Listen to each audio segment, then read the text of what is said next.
Hello, good people. Here again for another long reveal from the 1950 bag. This 1950s Lincoln Cents. The only thing that I haven't done that I'm getting ready to do here is mix up the flip inserts, because I print them with your names in order and then I have to shuffle them more or less in order to actually do my show. Given that I've only got a couple of people in here anyway right now, it's not going to hurt anything for me to take a few extra minutes to make sure that everyone is sufficiently mixed up and that nobody is left not mixed up. Sounds like I'm trying to confuse everyone. If you're not appropriately mixed into the pile, I will be sure that that happens. So we had a little bit of an issue yesterday. If you happened to attend the 1969's reveal opening yesterday, you will be able to notice when you go to the channel that that video is no longer there. And the reason for that is evidently, unbeknownst to me, playing clips and certain parts of songs that you like that are over 50 years old somehow is illegal, although other people can copy and share the entire song in its original recorded version on YouTube without having any issues at all. So something happened and caused my video to no longer be there. So all I can do is report to you that we unfortunately found nothing of gathered use, like repunchment marks, double dies, or anything like that in the 1969's roll. In fact, it came out to be pretty much a complete dud. So the laugh back is that the video didn't have a lot of purpose to begin with, so them deleting it didn't hurt me, which I know was probably the intent. So, well, you know, according to people I've spoken with about this, I could have actually lost my channel over it, which I think is just ridiculous, but that's how the cookie crumbles, and I play by the rules. And so, rule busted, I was caught, I was duly punished, and we are now over it. The reason I have this scale sitting here in front of me that you can see on your screen is that, well, my wife's coming in to give me coffee, so, is that someone is going to win this by the end of the day today. Thank you. See you later. Bye. And, well, hey, Bill. What happened was that evidently I was breaking copyright law by playing music in the background while I was doing a rule reveal. And somebody didn't like it. It got reported to YouTube, and YouTube deleted my video over copyright concerns. Because I don't own the copyright to Janis Joplin's music, obviously. My video was deleted over that. Hello, the Big Bud Shepherd. Noah Man. Got a few Saturday morning watchers here. So anyway, what I was saying is that someone is going to win this scale by the end of the day. It's going to be by random selection out of a bag of all of the flips for the day, and all the flips that I had already done out of this same bag. Basically, anyone who has participated in this particular bag has the opportunity to win. Hello, Jeremy. I'm going to stick all of these flips into a mint bag and pull one flip out, and that one flip will be the lucky winner of this 3-digit digital scale. So 3 digits past the 0. It's an accurate scale. I've already tested another one. This is the one I'm keeping right here.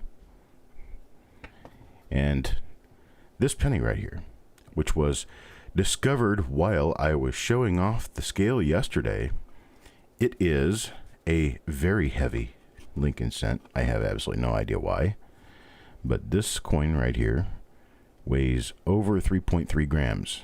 It's over 0.2 grams heavier than it should be. And that's outside the mint tolerance. I have no idea why. It is a little bit thick. It appears to be probably rolled thick stock. It could also be minted on a foreign planchet. It's up to you to figure it out. It is a, let's see, 1950, I don't know. It's 1950 something Lincoln cent. It's a wheat cent. It's uncirculated. Oh, let me check. All right. So you guys got me having to put my eyeballs on now. What year, I'm asked. 1958 plain. It's a 1958 plain Lincoln cent, and it weighs way more than it should, and I will prove that point right now.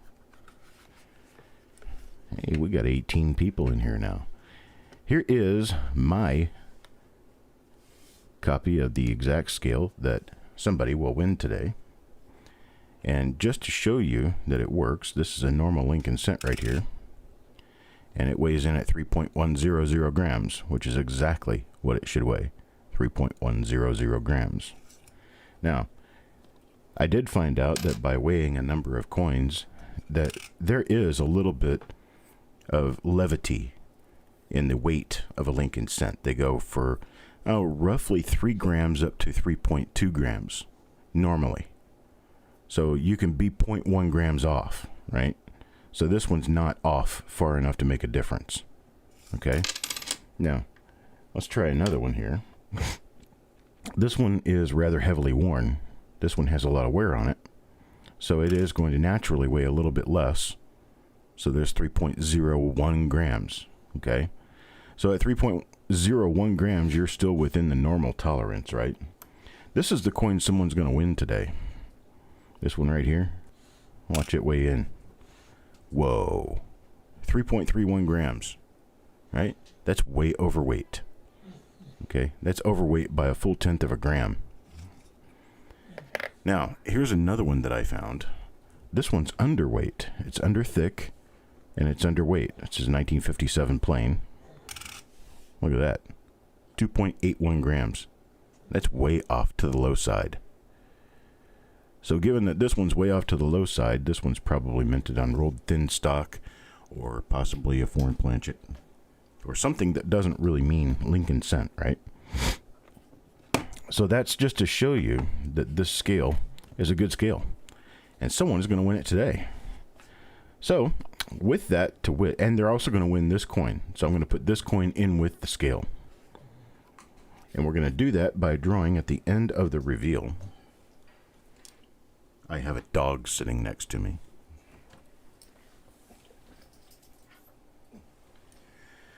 Okay, here's everybody's stuff from the last reveal. And the difference between the 131 reveal and the 132 reveal is that I have changed the colors. So there's a little tiny 131 up here, and there's a little tiny 132 up here. But that's basically the difference between the two reveals. And that's only so I can sort them before I mail them to you, so I could tell the difference between the two easily.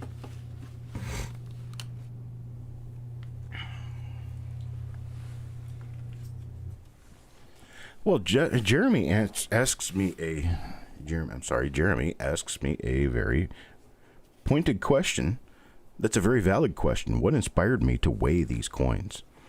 Well, the underweight coin makes a different noise, and it dropped on my board that I use to look at coins under my microscope, and I noticed it was off. It was off because it sounded off. It sounds more like a silver dime than a penny. So I weighed it and found out, well, sure enough, there's a reason why it sounds off. It's underweight. The coin that someone here is going to win, that was totally by accident. I had gotten the scale out, and I was just grabbing a few coins to weigh them and show you that the scale is accurate, and it weighs up to 3 decimal points past the 3 points past the decimal. And I just discovered that this thing weighs over 3.3 grams while I was doing that. Then I calibrated the scale, I weighed it again, and sure enough, it's above 3.3 grams. So I thought, wow, that's pretty neat. So since it was part of my advertisement of the scale, I decided, well, I'll just include it with the scale. I'll let you play with it. Do I have a caliper? Yes, I do have a caliper. I could check thickness. I'm not going to do it now because I've got a really long show ahead of me and I don't want to dig out my caliper right now, but I will check the thickness on it. And I'll put it on the flip insert when I send the coin out. Okay, so here we go. We've got plenty of people in here now. Got 21 people in here, 14 likes.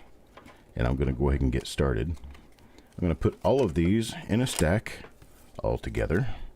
They have been thoroughly mixed. They're all in a big stack, and I'm going to cut the stack. And when I cut the stack, I'll flip it around so that you can read the name. And Kara's name is on top, but that's not going to matter. So let's see. I'm going to cut it right there. John Brandon Bow will be our first. Pull out of the bag. Let me grab some coins out of the bag.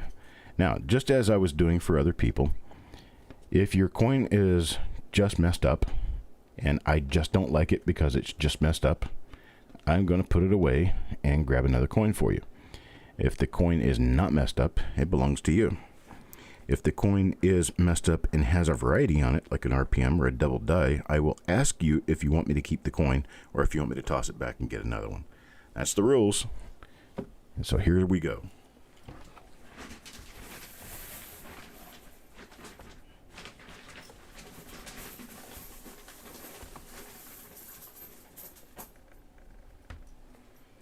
Got into the bag, got a big double fistful of coins, and I'm ready to roll. Okay, so John Brandon Bow gets this coin and this coin. That's how I do it. I just pick them straight out of the pile. I have no idea what's here. I have no idea what they are.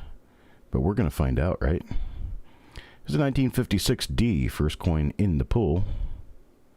Appears to be a minor repunchment mark. I can tell because it has a little bulbous looking thing on the top serif. And the lower serif appears to be slightly doubled.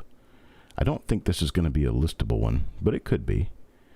You have to check it out when you get it and see if you can find a match for it on coppercoins.com. Little hint. The later wheats after 1950 are not listed on doubleddie.com. That would be John Wexler's website. So for now, Copper Coins is the only place you're going to find all of the different markers for all of the different listed RPMs after 1950. And here's a 1957. On the 1957s, we especially look for breaks inside of Liberty, like that lower B break.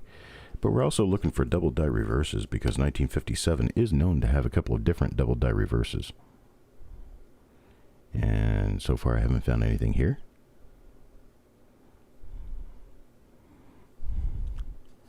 So hello, Tim Krell. Let me go ahead and, while I'm flipping this up, talk to a few of the people in the crowd.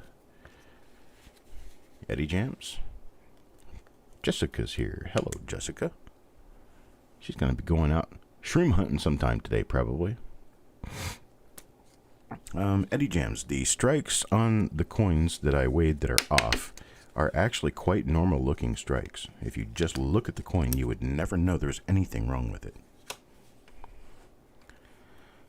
And good morning, Paula. And Bill, Hawkeye, Stephen Elliott, Clog the Drain, Farm Dog, Joe McBride, Bill 457, Tim Crowell.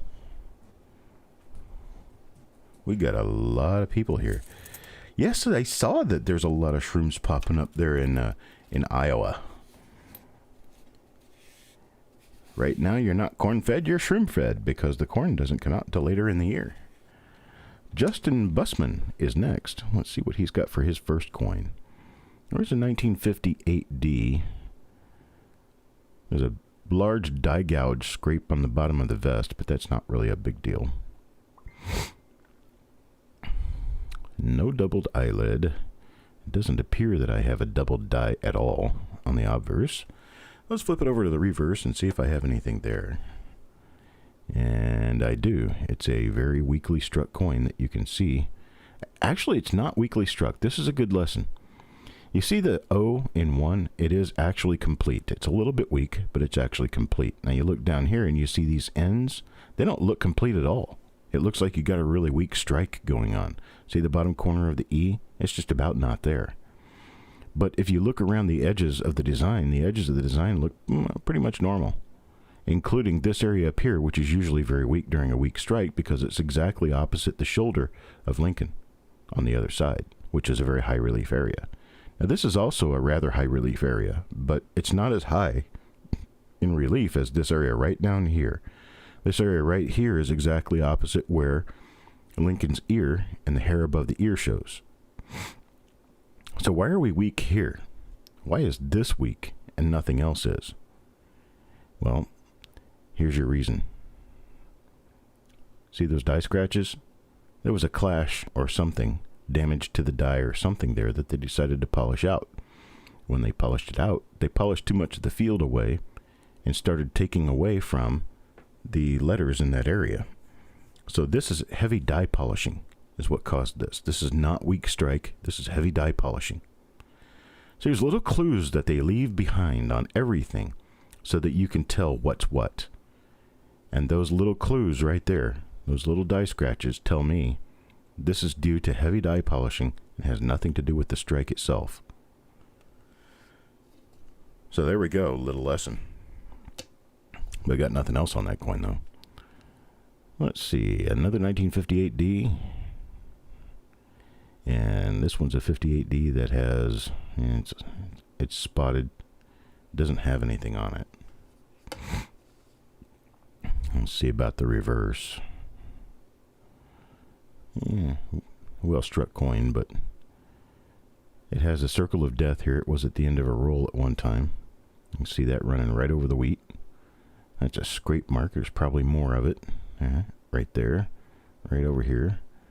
So this coin was at the end of a roll in a roll crimping machine, and I'm going to ditch this coin because it has spots and it's not a pretty coin. So I'm going to move on to one that is more pretty.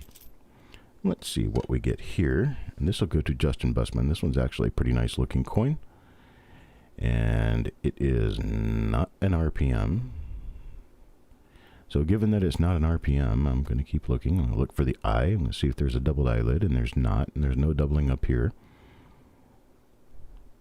And no doubling in the Liberty. And so we're going to move on. I suppose if I were to sing the songs that I tried to play in my now deleted video, there probably wouldn't be any issue with copyright because not only do I not really know the words that well, but I can't sing to save my life. My son told me I sound like a dying walrus when I try to sing.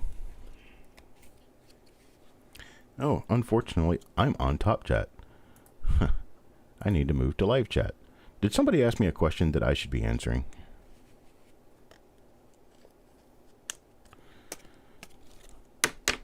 Tim Crowell, Jessica, let's see, Bill, Paula.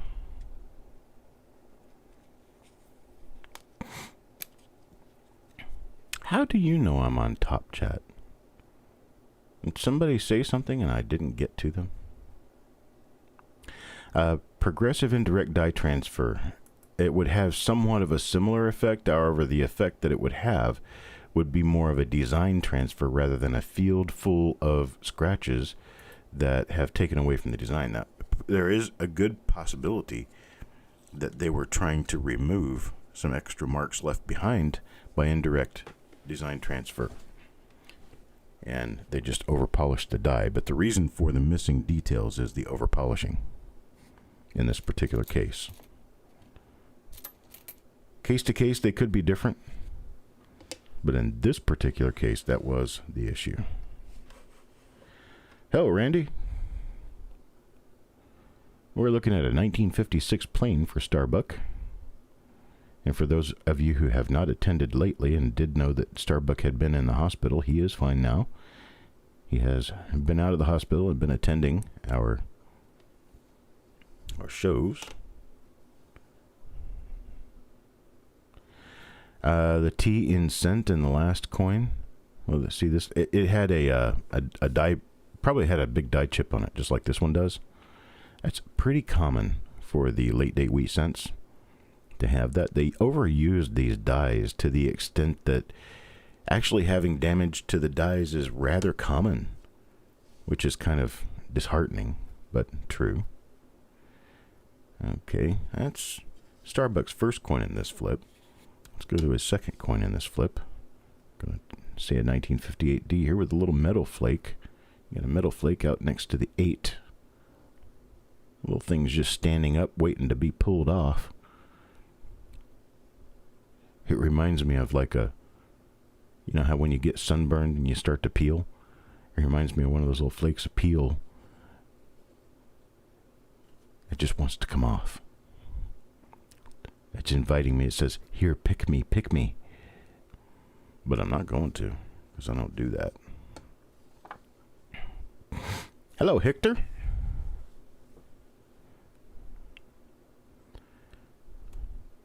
I had a few spots on this one, but it's not too bad. Nice bright red coin, that's for sure. Okay, Starbuck gets himself a lamination peel right on the edge of the design, out by the 8 of the date. The 8 of the date. If I could just keep doing that, I'd be a poet, and I wouldn't know it. I gotta stop. I'm going too far. Morning, Adam. All right, let's take a look at this one for Shannon. Shannon McCord gets an RPM. You can see a split in the upper serve right there, and if I flip it over this way, you can see what I was seeing, which is nothing at all. There is a split in the upper serve, though. This is a 1957 DRPM. It's probably going to be listed by John Wexler. I can guarantee it won't be listed by Konecka. A little bit too minor for their taste. But John Wexler, Animal Man, listed a whole bunch of stuff. Some stuff that I wouldn't even list. Everybody has their breakpoint. Everybody has their limit, you know. And when you get into these listing systems, you find out that people have different amounts of limit when it comes to what they will and what they won't list. And it's all a matter of visibility and marketability. We go through a lot of trouble, a lot of time, and a lot of expense to put this stuff up on the net so you guys can see it. And when it comes down to whether or not we're going to list something that's minor, we have to look at whether or not it's something that people would be able to find in later die state, or if it would be obliterated by die state, or if slight wear would make it rather invisible. And we don't want to pigeonhole ourselves into only being able to find these things in early to mid die state on BU coins. We want to give everyone a chance, an opportunity to be able to collect what's been listed. And pigeonholing ourselves into something that is just way too minor because we have a very powerful microscope and we can see it, it's not necessarily the right way to go about things. Now, see, this one is an RPM. You can see that little thing sticking up out of the top of the D. That is an RPM, but it also has a spot. So I'm kind of wondering, is Doug Reese around this morning? If he's not around, I'm going to go ahead and put this in his holder because it does have a variety on it. It is a repunchment mark. I don't know which one right off, but it is a repunchment mark. You have a little thing up on top of the D right there.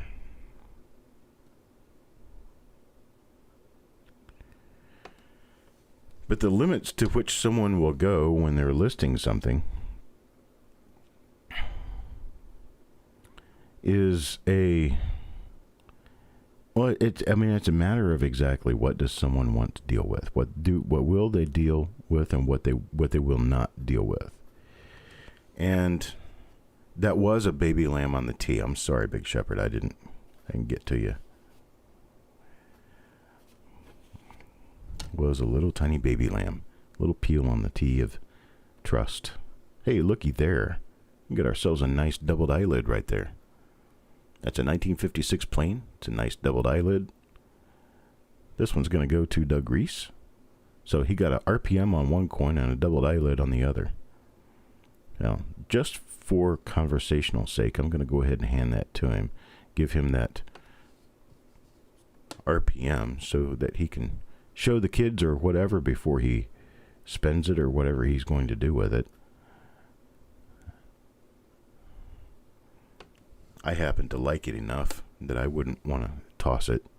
So this is a really nice one. It's early die state, early die state. It's not early. Well, actually it is. This is an early die state verse.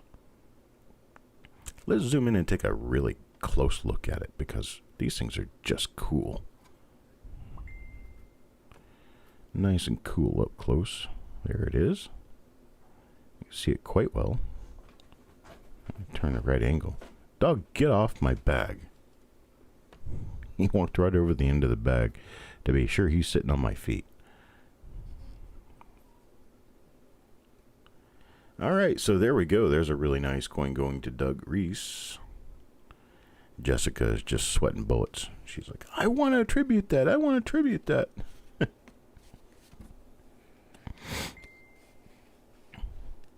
Some people don't understand why I do what I do. And it's because I want Doug to be able to understand that I like to see people smile.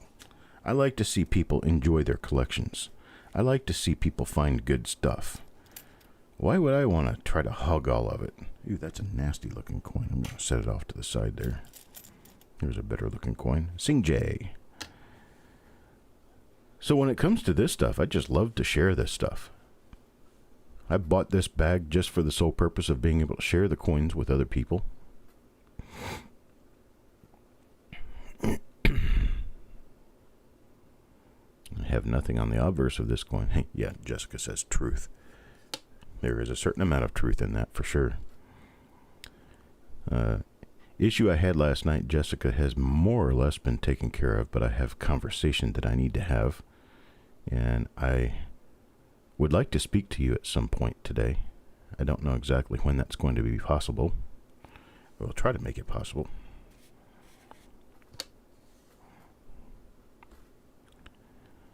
It is a very nice day here in the Copper Coins World Headquarters Hub in Cary, North Carolina.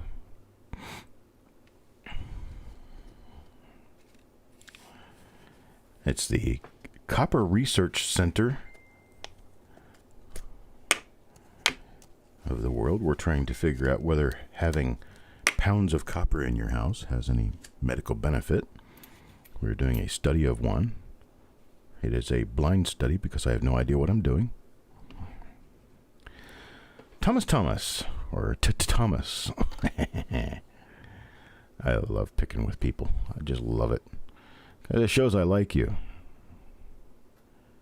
This is a 1955 plane. We've got a really nice cracked die skull here. Cracked skull die. Sometimes my words get ahead of me. I don't have anything else on the obverse. Let me see if this is a, see if it's one of those shadow doubling ones. No, it's not. Okay, so the die state wasn't quite late enough for it to start flaking away and causing issues in that respect. God, my phone. If whomever is ding-a-ling-ding-a-ling-ding-a-linging me is doing it and watching this show, please stop, because I'm not going to answer. Here's a 58D. Not an RPM. I'll answer you when the show is over, whomever is doing this.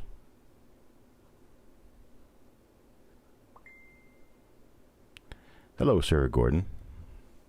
You are in this pool. Your name's in this stack somewhere, so we'll get to you. There's Mr. Schwartz. Oops. Get this other coin in here for Mr. Thomas. And we'll move on to Mr. Schwartz. And I will take this coin and this coin for Mr. Schwartz. Let's see what we got.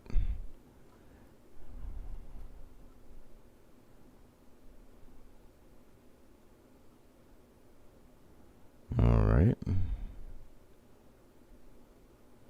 Nothing there. Let's move on to the other side. Let's see if we find anything to talk about here. Nothing. That's a nice clean coin. Decent looking uncirculated Lincoln cent for Mr. Schwartz. There's a 1956 plane. No eyelid doubling. No doubling in Liberty. Nothing on the obverse. Let's flip it over and see. Well, I hope you got goodies in your packages. I wouldn't want you to get so excited over receiving a package full of pocket lint or a toast that has the Virgin Mary on it. Hey, look at that. There's a bird nest sitting on top of the sea. Bird nest is my definition of a die chip or a small die break that kind of looks like a little bird nest. A happy little bird living right there on the top of the sea.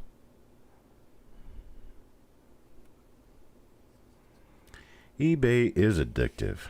It can be addictive. The way I look at eBay these days is I've got so much stuff that I need to sell. I don't really have any position being on eBay buying. But man, people find some good stuff. Alright, my Chan, I'm going to add you in as a moderator to be sure that we know that you're not a troll. I have got to see who this is.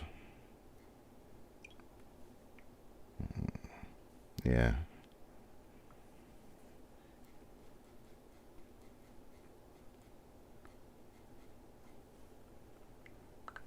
It's people on my channel discussing with each other and they're making noise on my phone. Alright, here we go. Yeah, it's Mod City. That's exactly what this is. If I don't do that, somebody will come on and they'll steal your name and start making comments for you that are not nice.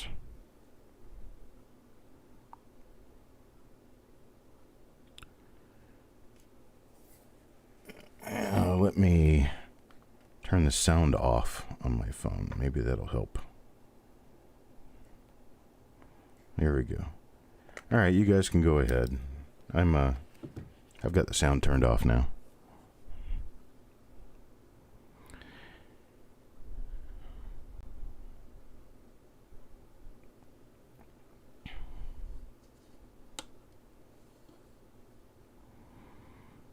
Let's see what we got here. Not seeing anything at all. Found a 74S. How cool. Yeah, 74S, they're a little bit difficult to find. Even in a copper roll, because an uncirculated roll of 74S goes for over $8 a roll. Those things are not inexpensive. That's for sure. Randy likes to buy coins. That's what Randy likes to buy. Varieties, unopened sets, OBW rolls. And there's all kinds of stuff going on here. I've got great stuff. I'll tell you what I do plan on doing with these coins that come out of this bag. The ones that aren't coming out here. I do plan on wrapping them up in rolls at some point and selling the rolls to people who have kids who like to go through coins.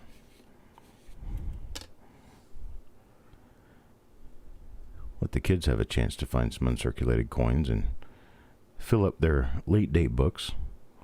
You're only going to get 50s out of this, but still.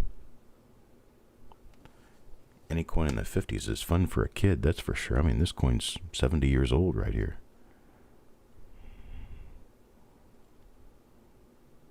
Oh, 60-something anyway.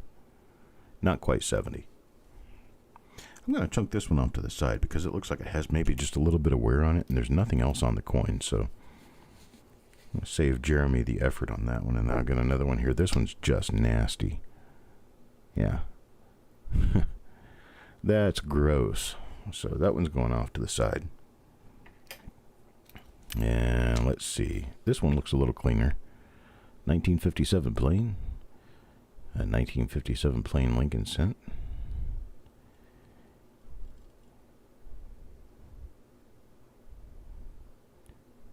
Hello, Amber. by Ted Dycrack, Greg McCoy. You found a clip planchet 68S? Awesome. If you can get a photo of it, send it to bd@coppercoins.com. That's Brady Douglas. And he will get that up on the Copper Coins Wall of Fame. 68S clip planchet. That's actually a pretty nice. Love that you found that. Like hearing from people who find stuff in the rolls that I sell.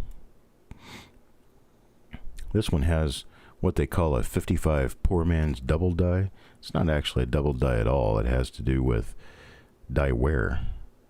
This is just an extreme case of die wear. As you can see up here, there's a lot of die wear going on. Look at this.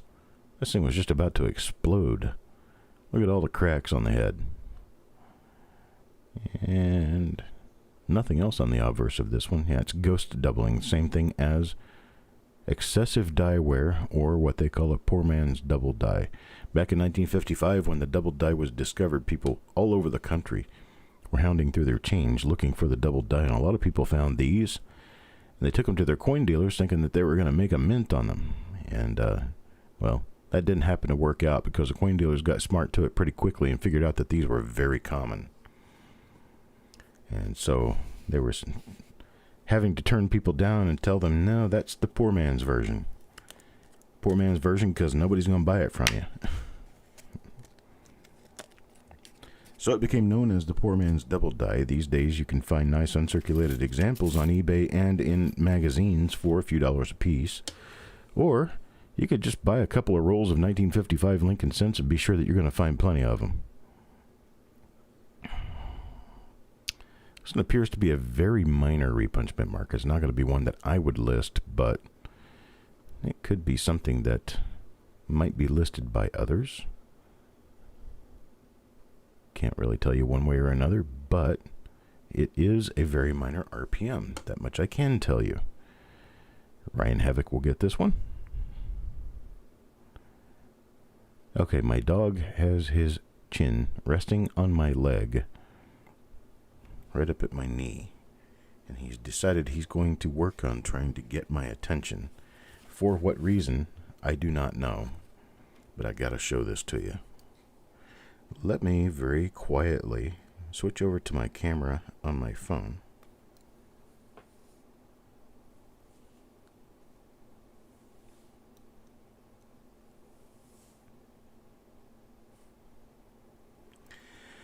And now I'm going to bring this picture up. And this is what I have going on right below me right now. My dog sitting there with his chin resting on my knee, saying, "I'm down here, Daddy. I'm right here. You can pet me. I'm really close to you. I'm right here." Oh, this dog is amazing. He's a heck of a dog.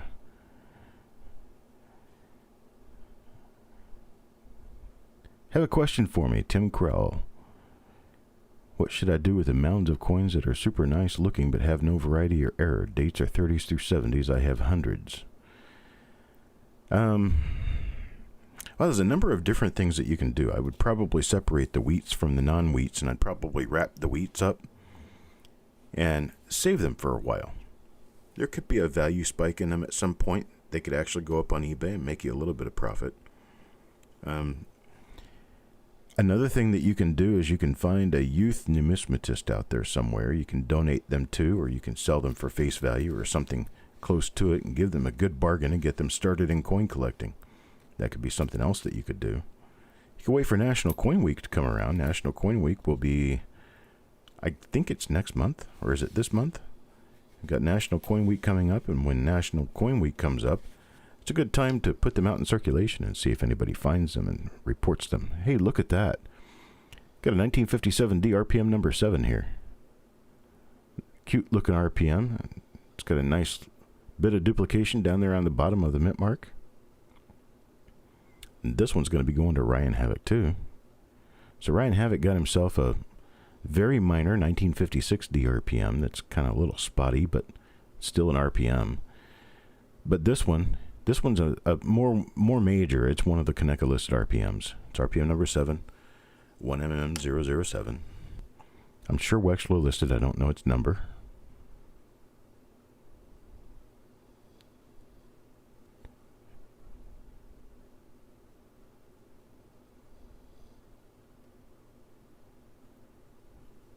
Stop to pause there for a minute just to see if it was a double die reverse, and I don't think it is.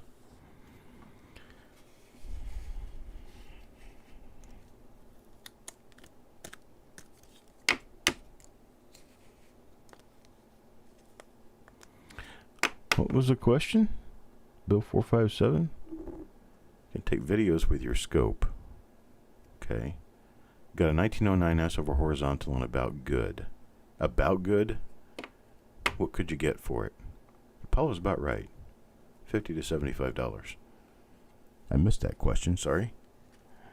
Yeah, about $50 to $75 generally for something like that. The S over horizontal S is not a very uncommon coin. They're not very difficult to find. Orion comes up 2 times in a row here, so I've got a couple of more coins picked out, and I'm going to throw this one off to the side already because I can tell it's nasty. Let's put this one under the scope and see what happens. Got a 1954D here.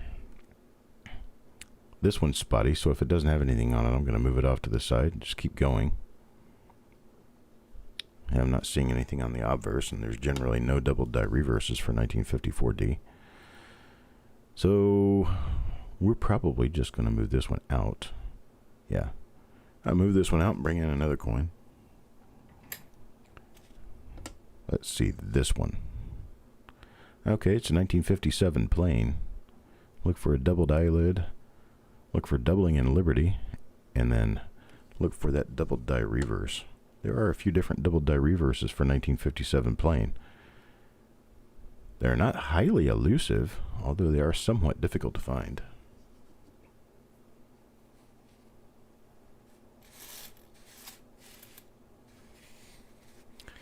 And look at his second coin.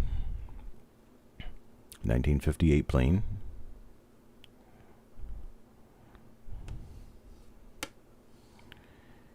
And let's see what we have here. Nothing on the reverse of this. It's got a big scrape in it. That's going to disqualify it. See? I make the rules as I go along. This coin is disqualified.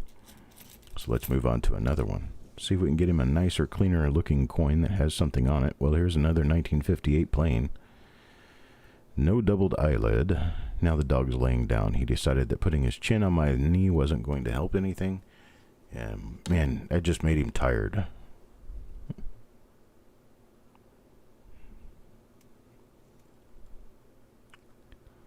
Sorry, Doug Wiley. What was not hard to find? I can't remember now. Is it something I said? Something not hard to find?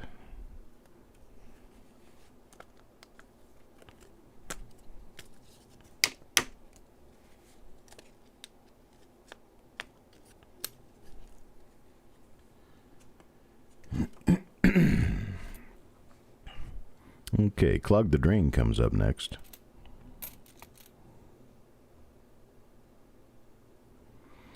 And we got a coin here that looks like it may have spots on it. I'm not wearing glasses, so because I'm not wearing glasses, I have a tendency to pick out coins that I'm going to reject. I should probably find my glasses and put them on, but they're not in arm's reach. I have a dog laying on my feet, and I have a video currently running live, so I don't want to go piercing around the house looking for my glasses while I'm in the middle of a video.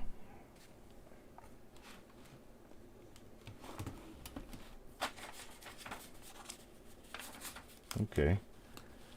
Well, I could not resist the urge, so I found my glasses. I now have glasses on. I'm probably going to pick much better coins now. Here's a 1955 plain. Well, this one has the poor man's doubling off to the side of the 5. There's a lot of die wear.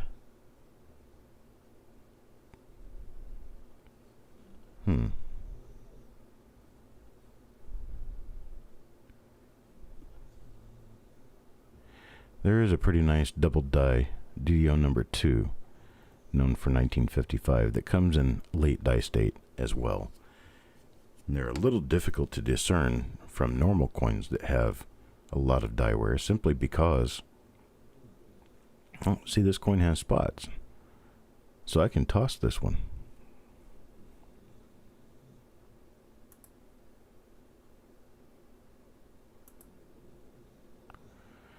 You've got the 1982 Denver Mint. Is that what that means? Denver Mint that weighs 3.1 grams, small date. Well, I'd like to see that. I'm moving that off to the side. He's not going to get that coin. It's got too many spots on it. Doesn't really have anything going on. Well, we move to a 1958D then. Put all of our hope in a 1958D. This coin looks nice.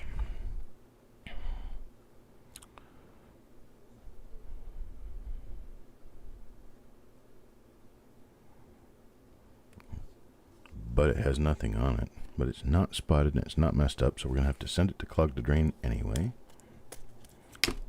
So there's his pull for this flip. And we move on to clog the drain. Well, what do you know? He's going to get 2 in a row. Well, let's see. I'm going to find 2 coins for him.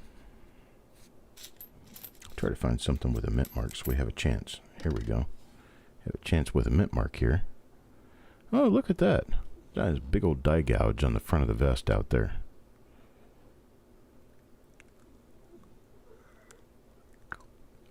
There was a point in time that stuff like this was being listed as double dies. I don't think they do it anymore, but they used to. And there's a lot of those things in the old files from many years back. I don't think anybody recognizes them as double dies anymore. Because, well, they're simply not. What do we got here? Another 1955 plane. And this one does not have anything extra on it. No double eyelid. Let's take a look at the reverse.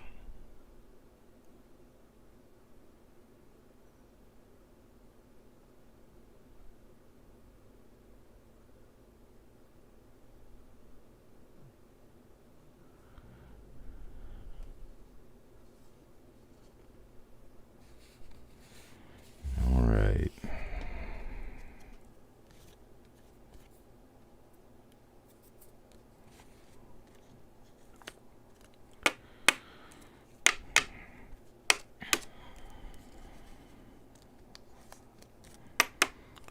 That's the second one for Clog the Drain. Let's move on to Shannon McCord. We're going to do, let's say, this coin and this coin. What's this one? That's a 58 plane. I don't want to mess with that. That 56. Okay. Toss this one off. A 1956 plane, 1957 plane here. Okay. A 1957 plane. This one's spotty, so it's going to get tossed off to the side if it's not a double die reverse.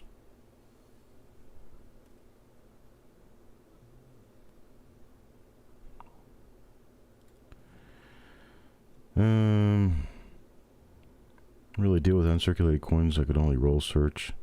Is the die what causes all the scratches and the indents? That kind of depends. Some of them are on the die, like this one right here in the middle of the C. That's on the die because it's raised on the coin. You can't raise metal on the coin after the coin is struck. That has to be part of the process of striking the coin. But stuff like this thing on the N, that's indented onto the coin. Because it's indented onto the coin, it's a hit after the coin left the minting chamber. This is also damage on the coin. Right here. But let's say that's also damage on the coin right there. It's a real heavy hit that the coin received. But that thing right there in the middle of the C, that's on the actual die that struck the coin.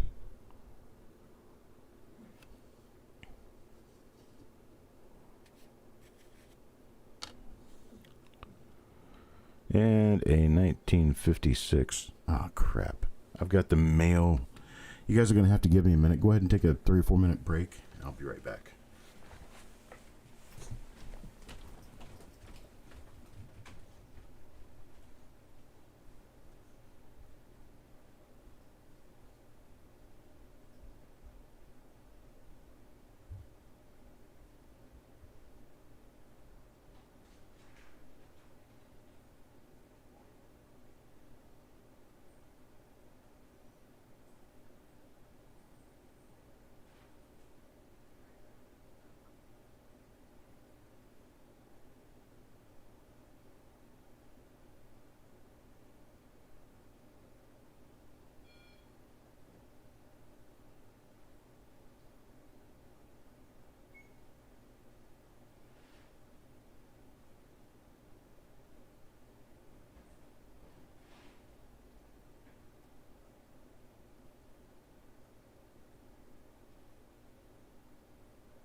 Sorry about that, folks. When the Postal Service knocks, you go running. Let's see. Hey, so there's nothing on the obverse on this one. It does appear to have a lot of scratching. So mostly die scratching, I think. Take a look at the reverse.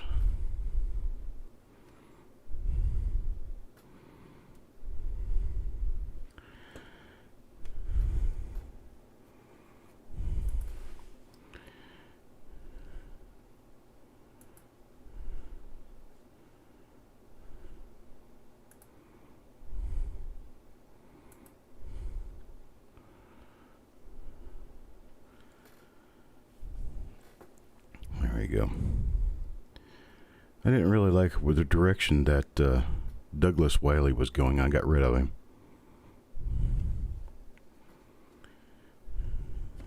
All right.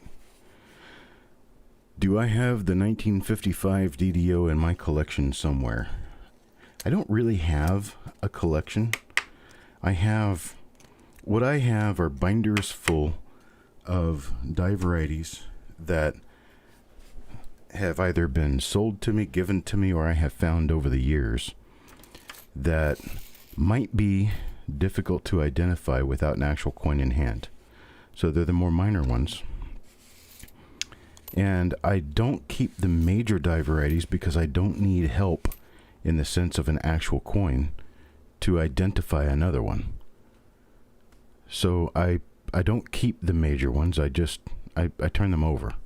So if I were to get a 1955 double die today and it were mine, I'd just sell it because I don't really have any need to keep one, if that makes sense.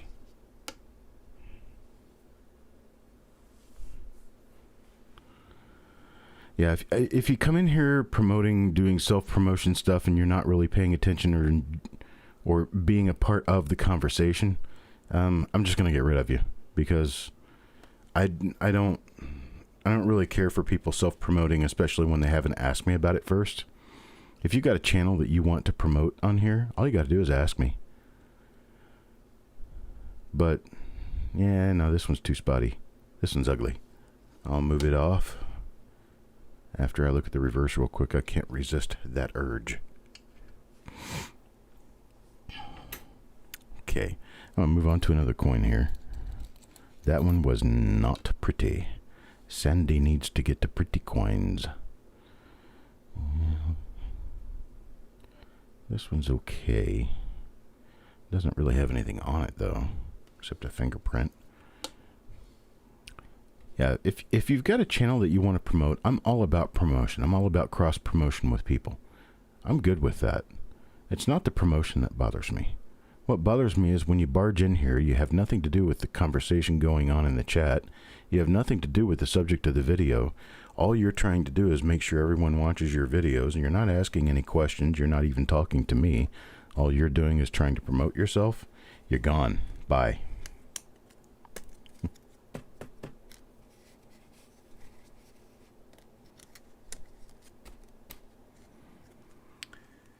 All right. Here we go. Yeah, no bueno. That's right, Coin Junkie. All right, we got Bulldog up next. Bulldog USMC. I'm not examining these with a loop or anything. I'm just looking for a couple of decent coins to stick underneath the scope to see if they have anything on them. This one's got just a little tiny bit of a die chip below the 9. It's getting ready to start itself into a die crack. That'll go over to the D mint mark, and that'll help identify this minor RPM, which has a split upper serif. But that's all. It has a split upper serif. It is a minor repunch mint mark. So we're going to keep moving along with this coin. And Bulldog will get himself an RPM. Let's see what we have on the other side.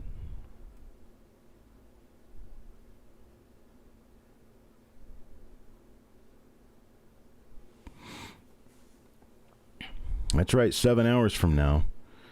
7 hours from now. Hey, there we go. There's a nice big die chip on the T. We're going to be doing a 1945D roll. Oh, wait. There's more, folks. I just got in. Just in from the United States Postal Service. This one's ugly. I'm going to have to move on.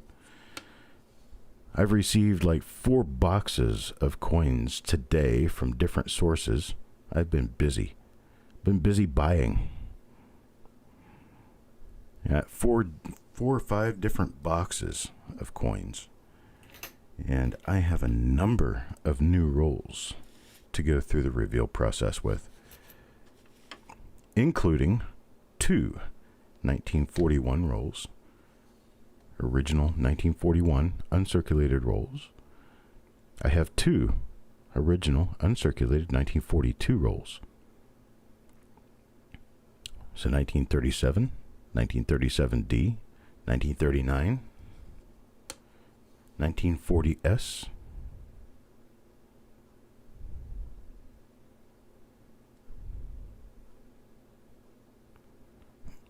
I got a lot of them.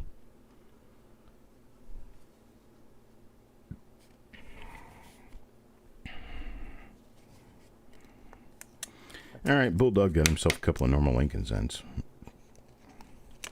Actually, one of them was an RPM, that's right. One of them an RPM. Hang on just a second.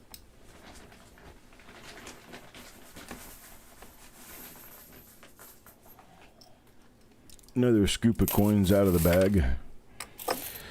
Let's see what that one's ugly. What is this? It's a 58D? Yeah, it's a 58D. It's ugly though. Nasty looking coin. Nasty. Oh, I can't do that. You might be able to recognize what the song is and they'll delete my video for it.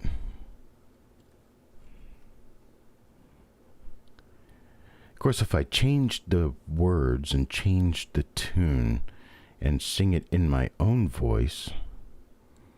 So we'll try it. Nasty, nasty coins don't mean a thing.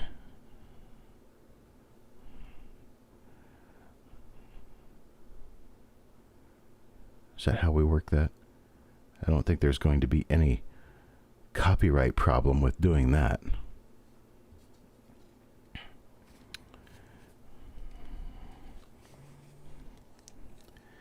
And if there is, I'll just call OJJ and let her know.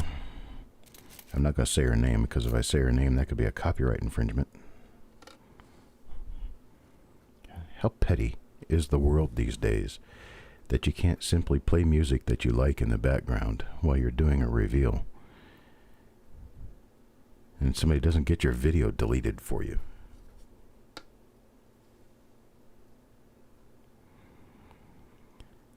I can show you 300 or 400 channels on YouTube that they repost entire songs beginning to end in their original recorded version without any interruption, without anything else. And I've been playing the same Doobie Brothers video for a long time. Oops, I shouldn't have said that. Now that they might sue me too. I want to knock this one out. I don't like that spot on the date, and I don't like 58 plain anyway. So I have an aversion to 1958 plain Lincoln cents. I just don't like them. Sam, I am. Oh, I can't do that either. So I guess reading a book online would be illegal or against the rules. I do not like them here. I do not like them there. I do not like them anywhere.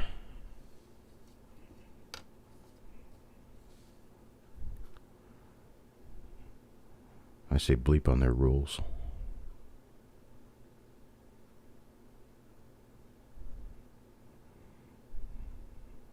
I never said anything about the title of the book. Nope, never told you what the book was. Oops. Sandy's going to get the first coin I went through on there, which is just another normal coin. Then Thomas will get this coin that I just looked at, this 1957D. It was not an RPM, but still a nice coin.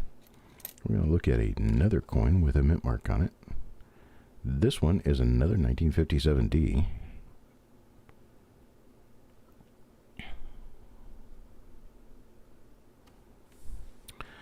Oh, Paula. Oh, looky there. We have a little baby doubled eyelid. Can you see that? There's a little bit of doubling going on right there. That's on this 1957 D Lincoln cent. Do we have any doubling in here? Because this is a rather common place for the doubling to show up as inside Liberty. So yeah, Paula, when you were telling me yesterday during the 69S reveal regarding the music, they deleted my video. Bleep holes.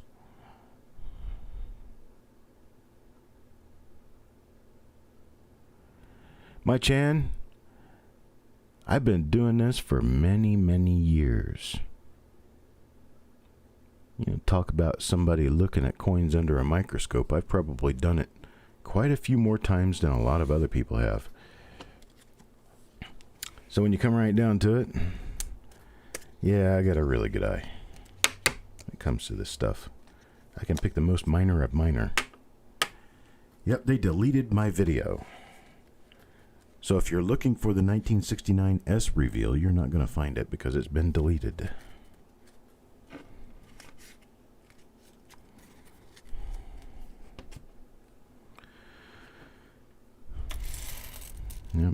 I guess it's because I didn't exclusively disclaim rights to Janis Joplin's music, which I think is just retarded. But did I say that? I did say that. I said that on live video. Guys, enjoy this video while you can. They're going to delete this one too. Yeah, I think it's just an overprotective, litigious society out to bomb anyone trying to have a little bit of fun. So, yeah, screw me for having fun. And I'm going to toss this one unless it's the double die reverse. And it's not. So, I want to toss that one because it's got spots on it and I don't like spots. That coin's got spots and I don't like spots. Alright, let's look at this one. With a 58D. Ooh. Is it? It is. This is double die obverse number 1. Can you see the little hook coming off the top of the 9 up there? Right there, like that. That's doubling on the top of the 9. And then if you look at the lower B right here, you can see doubling on the lower B. Let me flip it around so the light shines on it just right. Can you see that on the lower left corner of the B? See a little bit of doubling down there? This is 1958D double dial verse number 1.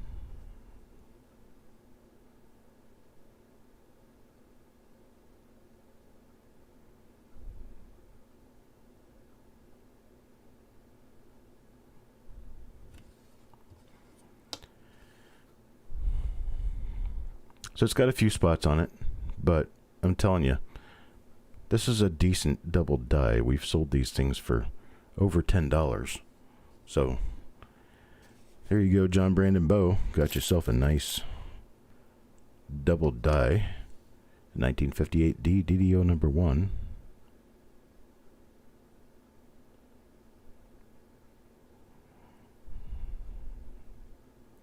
Yeah, the 69S video is no longer on YouTube at all. It's been deleted.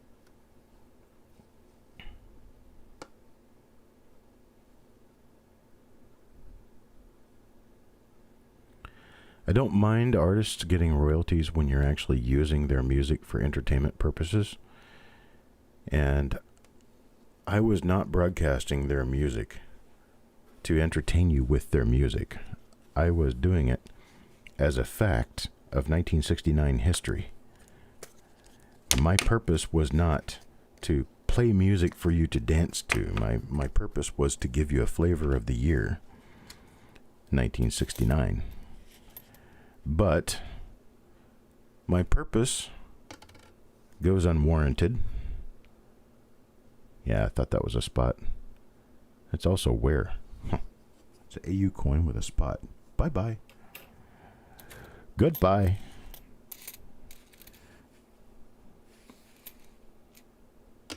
Makes you wonder what you can do and what you can't do without being stomped on. Which I really have no clue anymore. Seems that you're gonna get sued if you wipe your nose wrong.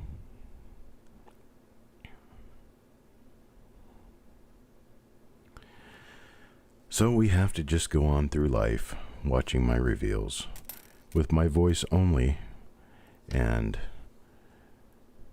no music. I got swatted on the paw. This is a doubled eyelid. It's a really minor one, but you can see it right there.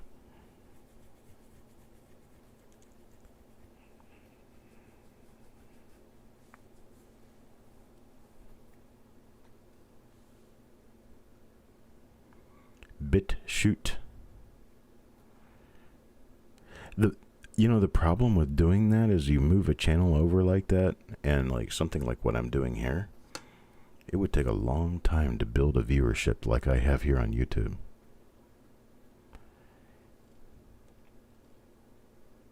I guess if I told people that's where I was and they had to join up over there to view my videos, I would eventually get people over there. But man, we tried that back when Facebook first started doing their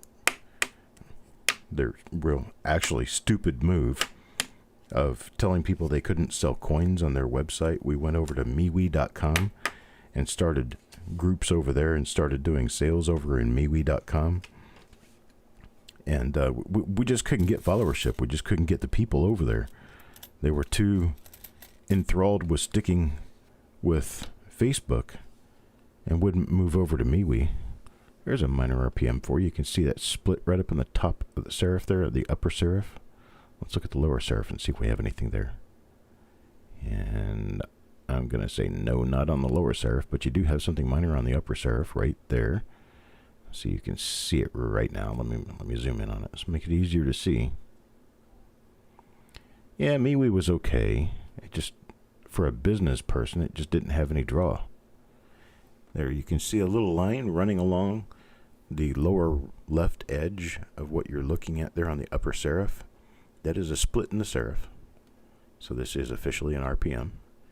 It is also officially one that I probably would not list. But you're welcome to look for a listing elsewhere for it, see if you can find anything. This is going to Jeremy Johnson.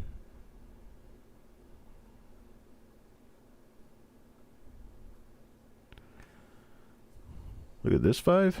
Yeah, this thing's got a nice break in the top of it, doesn't it? All of the area that strikes in the top of the 5 got broken off this die. And so there was nothing left to strike that down. So you end up with what looks like a blob of extra metal, but it's actually nothing extra. It's just metal that didn't get struck down.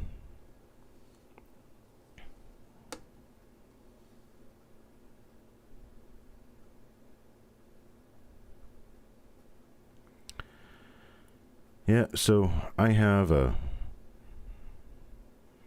pretty serious issue with, basically just the overall nature of society these days. People being offended by nothing. And people deciding to delete videos and sue people and stuff like that over literally nothing. I could understand if I was promoting somebody's music, saying, hey, this is my music, I'm going to sell it. I could understand a big problem there. When you're using it as background music in a video about coins, are you serious? Come on. So I won't be doing that anymore. So we can talk about history and other things as a matter of anecdotal fact, without any examples, no images, or no sounds, to bring the feeling into you and have you actually enjoy the process. You're offended that I'm not offended by more things. You know what, brother? I tell you what. Once a person's been through a war and seen the stuff at war that I've seen, you don't really get offended by a whole lot anymore. I'll tell you something that offends me.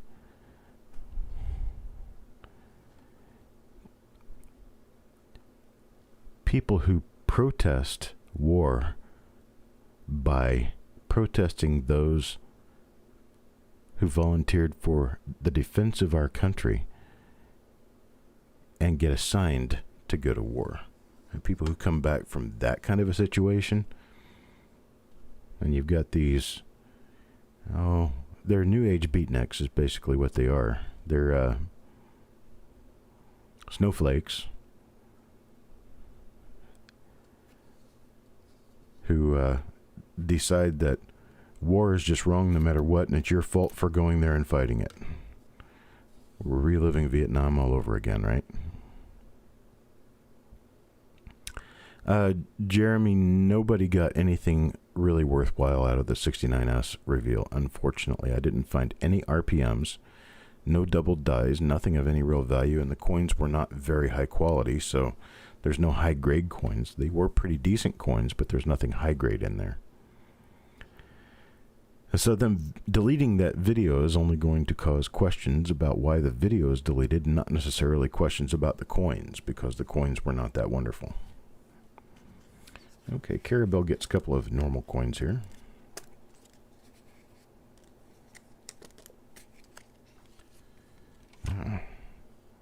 Well, it looks to me like we're probably about a third of the way through this. Which is good because I've been on this for an hour and 15 minutes now. I don't want a 4-hour show. Trying for a slightly shorter show than 4 hours. In fact, I may cut this in half in the middle and go have a lunch and then come back. Wow, look at that. That looks like a big old piece of bubble gum stuck on there. That's actually a die break right in the middle of the wheat. Got a couple of die cracks running off of it. That's pretty interesting. A short recap video, yeah, I could do that. I'll probably do that. I'll publish another live is what I'll do, because all of my reveal videos are lives. So what I'll do is I'll just publish a live and bring that roll back out and kind of go through it and show you a little bit about it. Well, let's see. Here's a 1957D that's got spots. If it's not an RPM and it's not a double die, we're going to chunk it into the pile of reject coins. And that looks like that's exactly what I'm going to end up doing with this one. It looks like a reject coin to me. Yeah, definitely. Definitely reject coin. So we will move on to another one here. See what we can do with this. Well, there's a 1956 plane. Look for doubled eyelids. We don't have any doubled eyelid on this one. Looking for any doubling in Liberty or in the motto. Don't have anything there. And got nothing on the reverse either. Got a little bird's nest right over here. Little birdie lives right over here in the left wheat, right in the upper grains. We need to make him a little partner. Where can we find another bird's nest on this coin? Well, I guess he doesn't get a partner.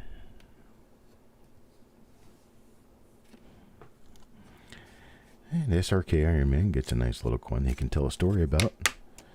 Tell your grandkids. Invite your neighbors. Just don't play any Janis Joplin for them. YouTube will delete you. Next up is Sarah G. Sarah Gordon. She's relatively new to the channel. We'll welcome her. But not with this coin. Man, this thing is ugly. And it's got wash stains all over it.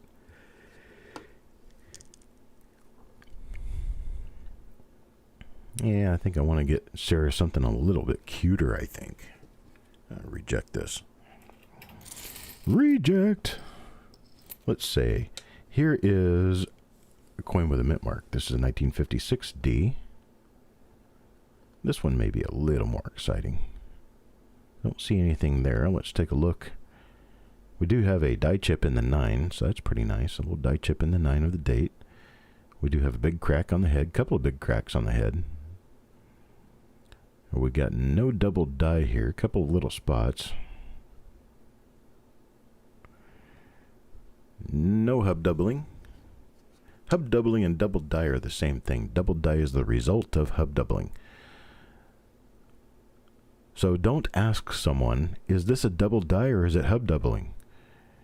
Because that's the exact same thing. Is this mocha or is it chocolate? Those are the same thing. Now someone's going to come back and they're going to say, well, actually, mocha. You know what? I don't care. To me, mocha and chocolate are the same thing. I drink mocha latte and I drink chocolate flavored coffee, so they're the same thing. All right, here's another one, 1958 plane. I'm not in love with 1958 plane, but we did find a double die reverse a couple of days ago in the first pull from this bag. This one's got a lot of die wear on it, but nothing else. Unfortunately, that's what goes to Sarah G in this particular pull. And moving right along, Sing J is next. Sing J will get this coin if it's not spotty. You know, nah, I don't like this, but the Sing J here, it's very, very early in Hawaii.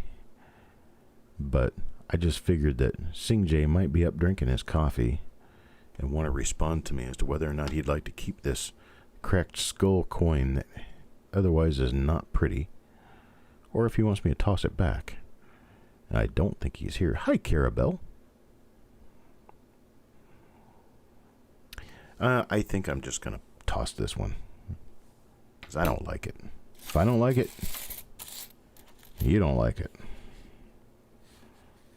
And that's the way the cookie crumbles.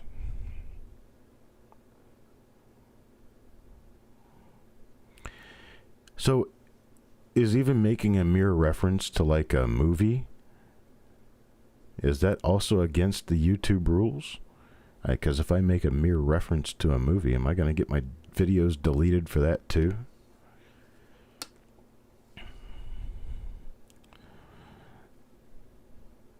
So if I said something like, I don't know, dum dum dum, I am Captain Chaos, and this is my faithful companion Kato. Say hello, Kato. Is that going to get me in trouble? And because it belongs to a certain movie that was released in 1982. I just figured stuff that happened many, many years ago has been common knowledge for so long. Why are they still fighting over copyright laws? It's like people's images, once a person's image is 100 years old, it's no longer considered a copyright issue. So you can use their image, or you can publish people's artwork in a book once it's 100 years old.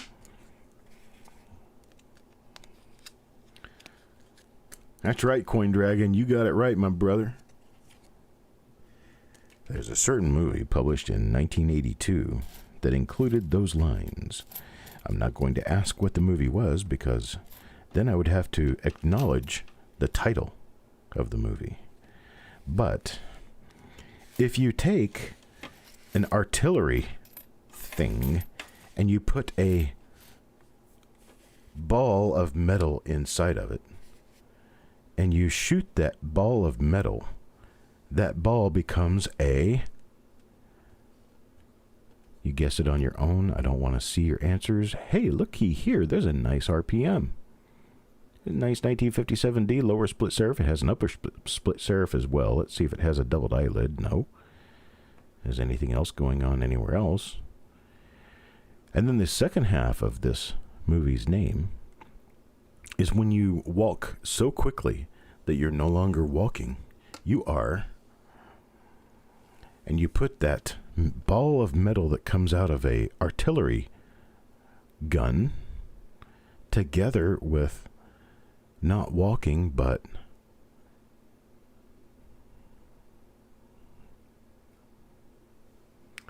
you can wear the t-shirt, but you play the song and you're done. My t-shirt isn't. Oof. Yuck. My t-shirt today isn't even related to music in any way.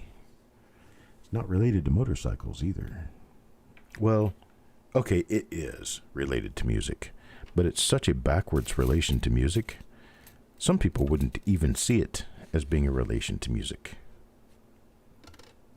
Other people will, especially those who grew up in the 70s like I did. You would get the reference. In fact, we've even got a person who drops by the channel with the name of... Ooh, that is probably Die Scratch.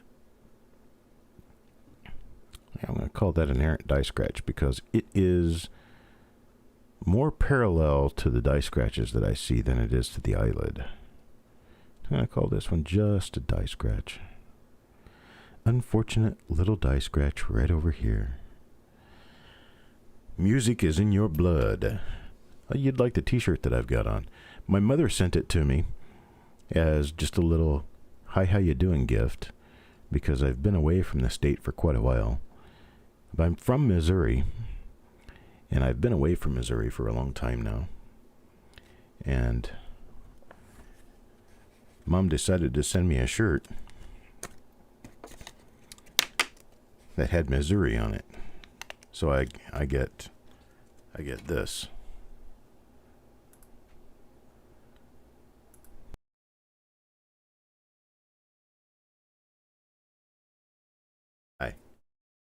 Check this out. Missouri, dark side of the Mississippi. Now, that is a music reference, but it isn't a music reference. Given that it's not a music reference, then you shouldn't be able to pick that out as a music. Who said anything about Floyd? Oh, nobody said anything about it. All right, back over to the road.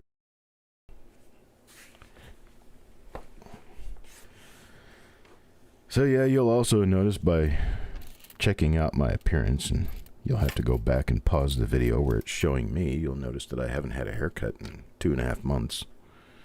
Not my fault, folks.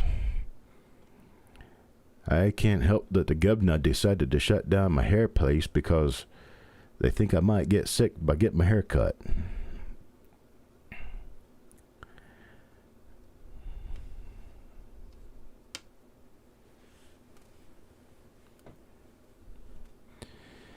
Oh, Frank's fine.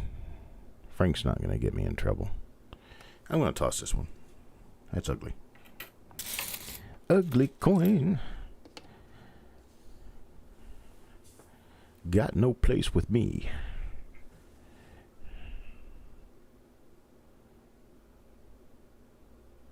This one's not bad. This one's actually okay. It is a 1958 plane, though. We're going to have to hope for a double die reverse. And we did not get a double die reverse out of this one.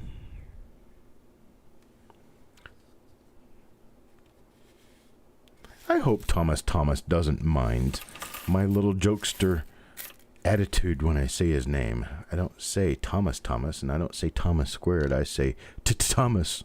Because it looks like you're stuttering when you do T. Thomas. So I just call him Thomas.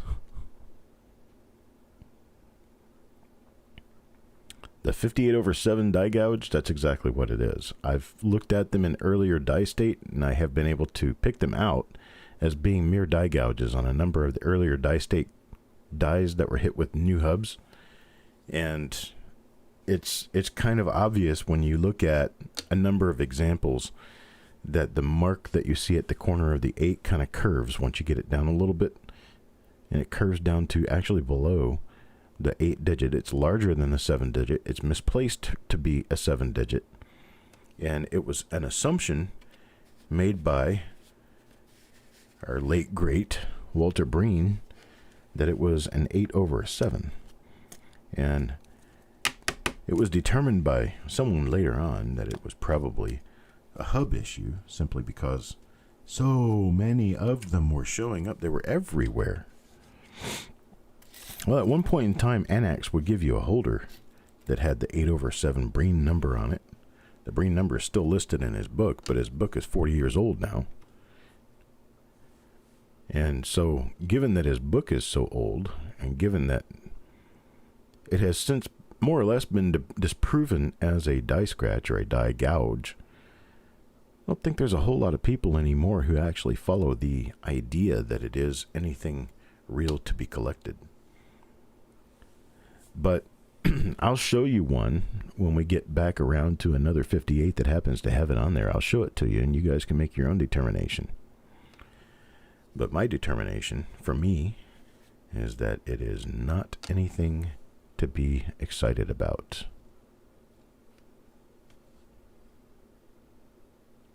This might be a little minor. Yeah, it is. It's got a minor doubled split serif. It's not something I would necessarily list, but you may find it in somebody else's listings. You know, look, folks, I'm not out to... This is a conversation that's come up lately between me and my friends, and I just want to bring it up and I want to talk about it because I think it's important. This coin is icky. Carabelle, do you want this coin? It's got this big spot on it, but it does have a minor split serif RPM. So, Carabelle, if you let me know whether you want to keep this one or toss it, I'll do whatever you want me to do. So the conversation that's been had of late is all the different die attribution systems by the different authors, myself included.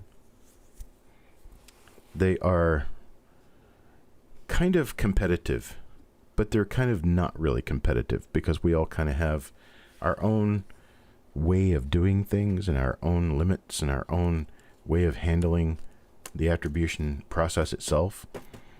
And I really don't have a problem sharing, varietyvista.com. I don't have any problem with sharing doubledie.com. Those are a couple of the places where you can find listing information for different die varieties. I think I'm just going to give it to Carabelle and let her decide from there. It only costs 50 cents, so it's not a big deal. And a 1958 for Carabelle. This is also Carabelle's holder, so this is a second one for Carabelle. Hopefully I'll find something nicer in this one. But we're kind of working off of the whole idea of the music in the video causing a copyright problem. You know, somebody wants to say, oh, you might find one of those over on coppercoins.com. I don't care who says that. Holy moly, that's how I get business. So if I tell you you might find this listed over on doubledie.com, and it's not something I would probably do, but who knows what John Wexler lists, well, then he should enjoy that because he's getting attention. You were out getting tea? I found you a coin, Carabelle, and I want you to tell me whether you want me to toss it out or if you want to keep it. It happens to be a decent little RPM, but it has an issue. This is the RPM. Right there, you have a nice little split serif RPM going on down there below the 1957. You can see that the D is slightly misshapen. But then we have a problem. The problem is this. It's got a big old giant spot on the reverse. You want this coin, or do you want me to toss it back and get you a different coin? Up to you, Carabelle. And I'm not going to play the wait music for a certain final round of a game show on television, because if I did, my video might be deleted. So you gonna take it?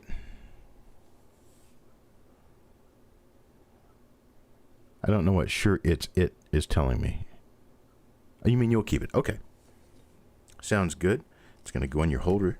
I've already looked at one of the coins from your next holder. Did you see it or did you miss it? We'll just look at it again. It's a normal coin. It doesn't have anything on it. But I want you to be able to see what you're getting. 1958D. Pretty decent looking 1958D. Nothing wrong with it. It just doesn't have a die variety on it.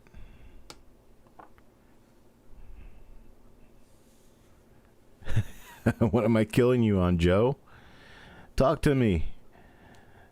I need your input. Jessica, gonna run to the store real quick.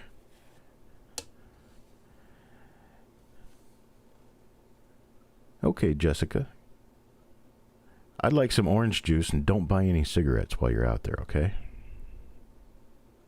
Thank you. Please and thank you. Oh, if they have them, I want one of those little pound cake things, or maybe a bear claw. I need to feed my diabetes.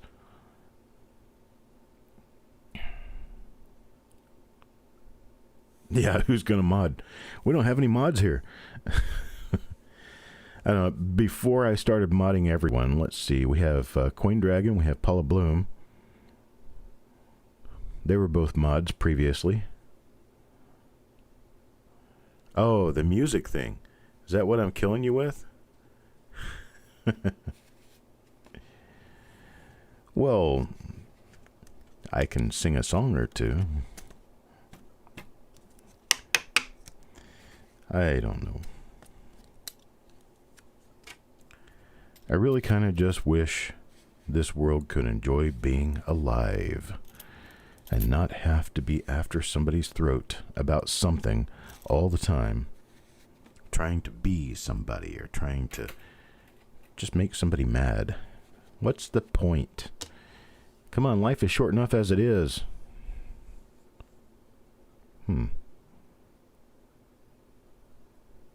No. Good close look at it. I'm trying to figure out if that's RPM 12. No, it's not. So, we're going to keep moving along. I don't have a double die lid. No. No doubling in Liberty, so we have nothing on this 1950-60. Well, let's take it the reverse side. Ooh, it's got Browning on it. And that's why this one was rejected out of the counting machine. It's a red-brown coin. All right. This is Kevin Speaks coin. And here's his second one for this holder. Oh, it's a 1950 plain. See that little bit of doubling on the top of the 1? Don't be alarmed by that. That's normal. That's just part of the design. I have no idea why there was a little bit of doubling on the top of the 1 on a lot of the early 1950s Lincoln cents, but people become agitated and decide that they're going to have this listed as a double die, and then we have to tell them, it's not a double die, folks. Sorry, it's just part of the design. Oh, no, it's not. You're wrong. Look, I have another one, and another one, and another one. Well, doesn't that tell you something? It should.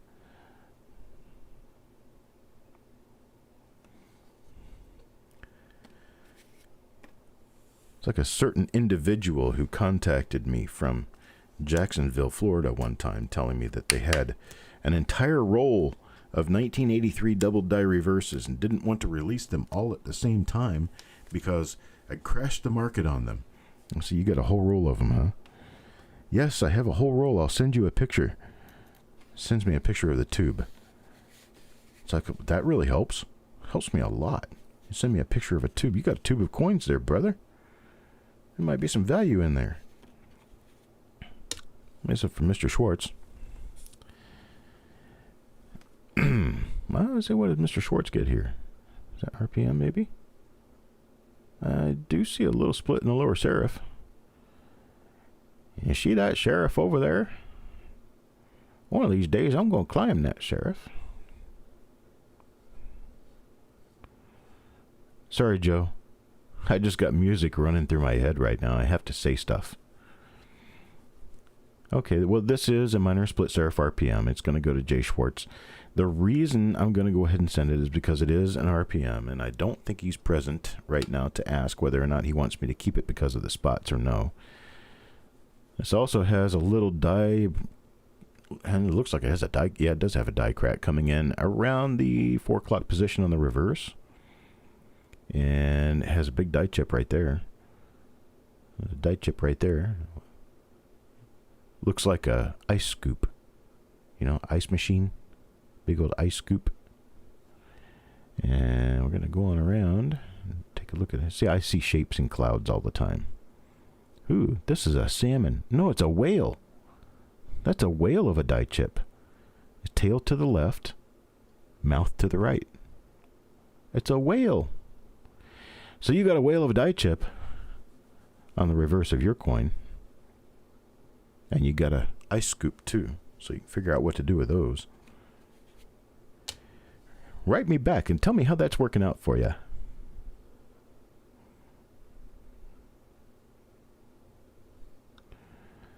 I think it is a humpback whale. Although it could be a blue whale. As soon as you find out, write back and let me know. I'd be glad to not publish that information. Ooh, looky there. This is kind of a roll-end toner. It went just a little bit overboard, and I'm going to toss it, I think. Nah, I'm going to let him have it. This is a pretty nice roll-end toner. We're just looking at it way too close. It's actually not that bad of a coin. So Mr. Schwartz is going to get himself a roll-end toner so he can see what a roll-end coin looks like. I agree with you, SRK Iron Man. Get rid of them. We can also get rid of all the people who decide to just create lawsuits out of nothing. Thin air? Very nice. You can just put that in that round thing on your way out the back door.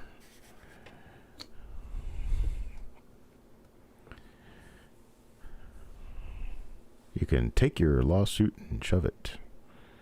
I ain't working here no more.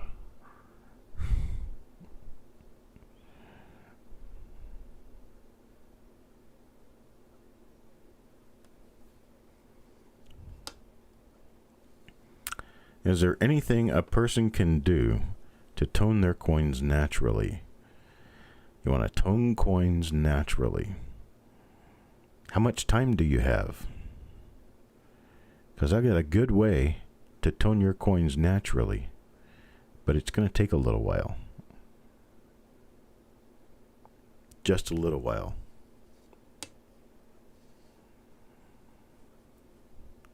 I don't know, Randy, do you mind me asking how old you are? There's a point to it. Trust me.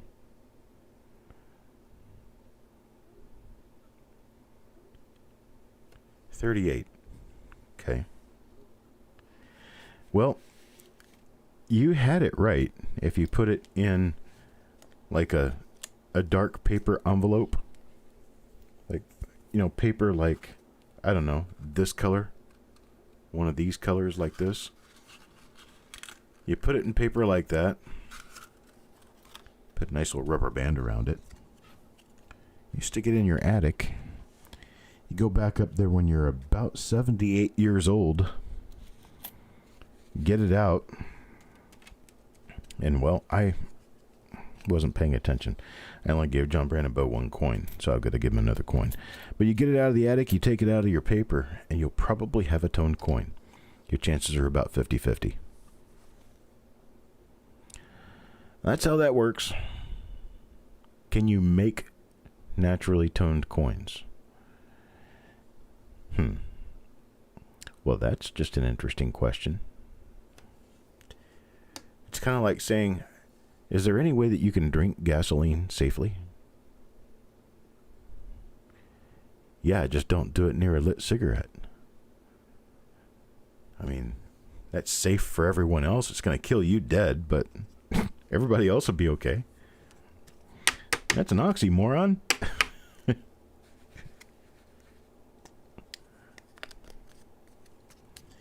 Yes, you can drink gas safely. In fact, I'll give you a napkin. Wipe your chin when you're done, right before you die. This one's a 56D. It's ugly. I'm going to stick it under here anyway just to see if it's a nice one. See if it has any dye variety on it. It's an ugly-ish coin. It's kind of toned, but it's toned in the brown direction. They're not as pretty toned in the brown direction as they are in the blues and purples. So, yeah. Favorite oxymoron, sanitary sewer. It's a sanitary sewer. I thought sewers were unsanitary to begin with. Of course, sewers are the method by which we keep other things sanitary, so maybe that's the whole meaning. My thing is when people say ATM machine. I'm over here to the ATM machine, pull myself some cash out. Well, the initials that you're saying, the ATM, that M is not for middle. It's also not for moron. That stands for machine. So when you say ATM machine, you're actually saying automatic teller machine. What kind of sense does that make? Guest host? Who's the guest host? You're a guest host for today.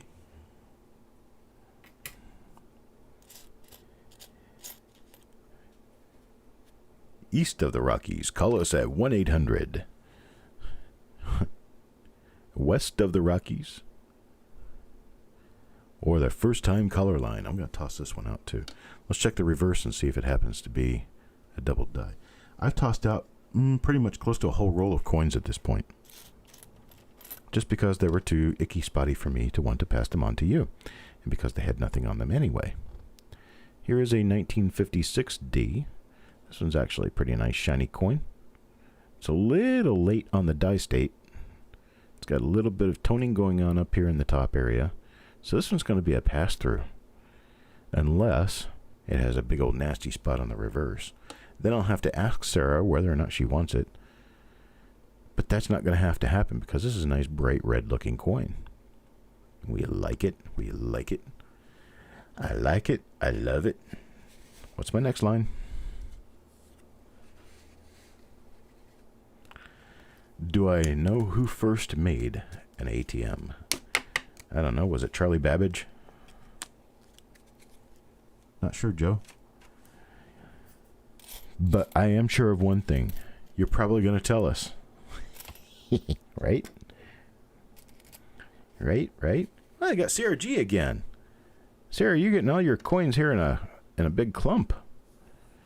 Let's see. got nothing. Got a bunch of spotty spots, but this is kind of a toning thing. I'm going to toss it anyway. Didn't have anything on it, so. Somebody with the initials ATM. ATM. Arthur Thomas Miller. Is that right? I'm going to toss this one out. Got to get Sarah a nicer coin. Sarah needs pretty coins. No need for ugly coins.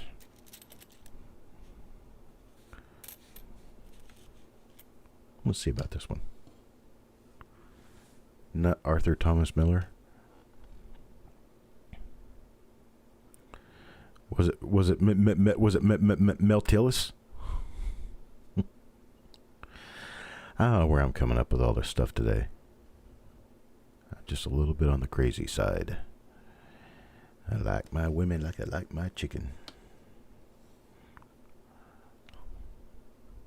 A little on the greasy side.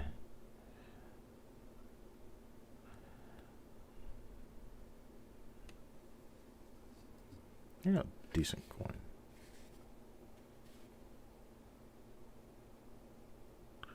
As somebody that was in jail for years, I thought about how to make money when he got out. In jail for years? Huh. When he got out. Let's see it. So it's somebody who got out of jail and didn't serve a life sentence. Was it... Hey, Jonathan Cuff. It was Nikola Tesla? No way. It was Nikola Tesla? Invented the ATM? No way. Oh, you don't know the name. Okay. So we can make up the name. And that part works. Yep, deep fried.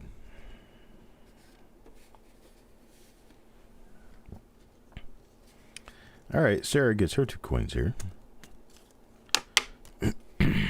Somebody look it up on Google. Who invented the ATM? And don't say who invented the ATM machine.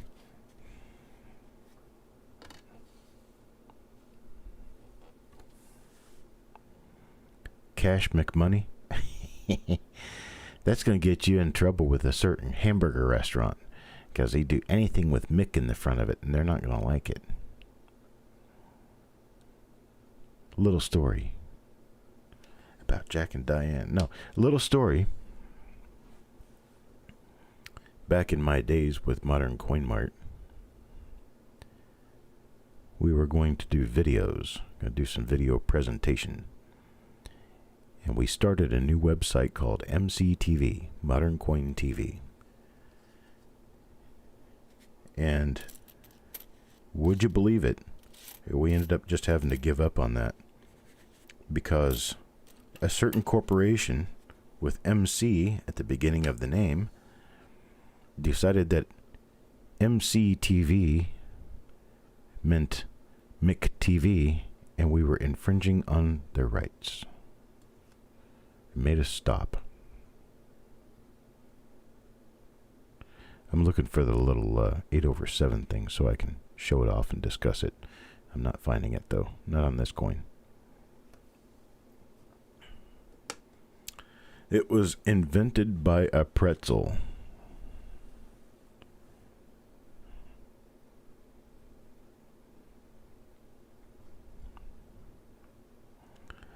Yeah, this show is going beyond crazy. Oh, one wild and crazy show. Sorry, Bulldog. Didn't get you anything there. Sorry, Mr. Martin. Didn't mean to copy your little phrase. If anybody wants to copy anything I do or say, they do not need to write for permission. They do not need to get express written permission. And they also are not in violation of federal and international law. They can say anything I have said again, especially if it was intelligent, because all that does is make me look better. When you say something that I have said that was intelligent, that means you picked it up from me and you're now willing to share it with someone else. Good gosh, this is how we learned language when we were children. The ones who had the better language are the ones who didn't listen to bad language. That's not good enough. I'm not going to keep it. I don't want to send CM Silver that coin. Let's see what we got here on a 56 plane.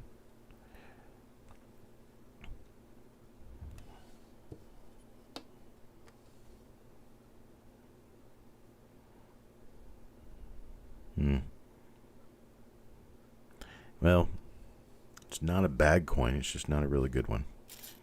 Let's see what else we can find here. I try to get one with a mint mark on it. Find a coin with a mint mark. Here we go. A nice shiny red one with a mint mark on it. Let's see what it's got. It's 1958D. And I see what could be a minor split lower serif. It does have a minor split lower serif and a minor split upper serif too. This one's one that John might have taken care of, but I don't think I would. Looks a little too minor for my taste.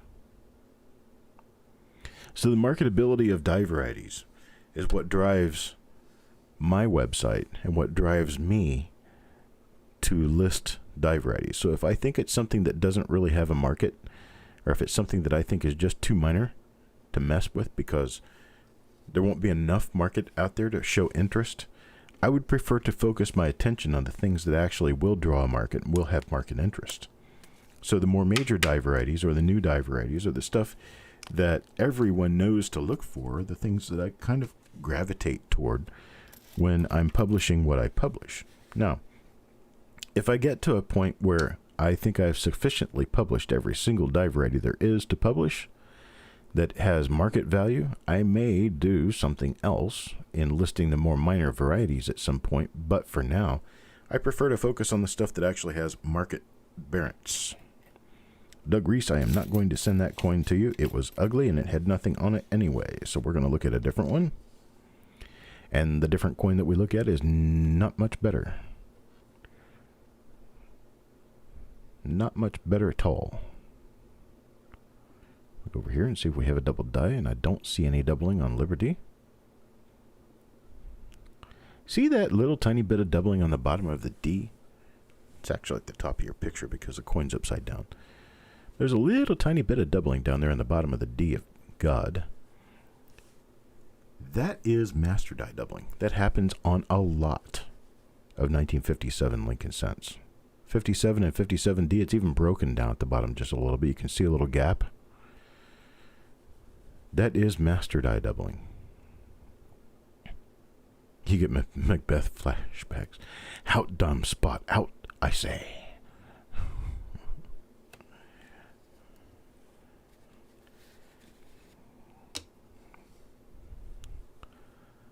Saw a cartoon.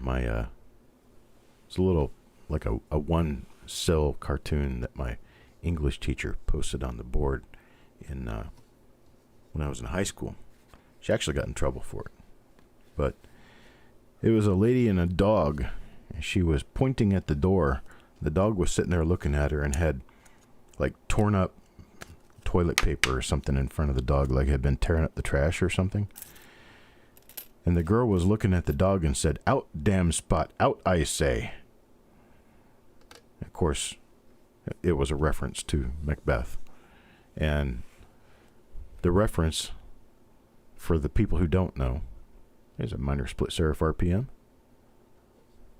Got a minor split serif RPM for Doug Reese on this one.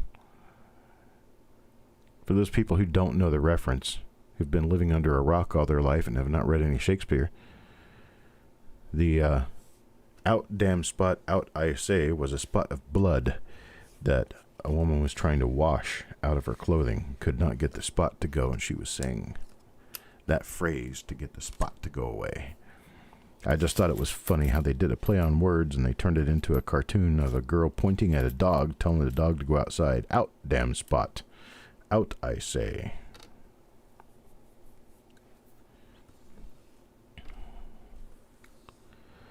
Here's a 1956 plane.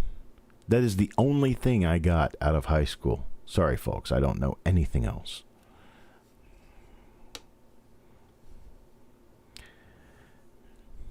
Okay, I did learn the quadratic formula.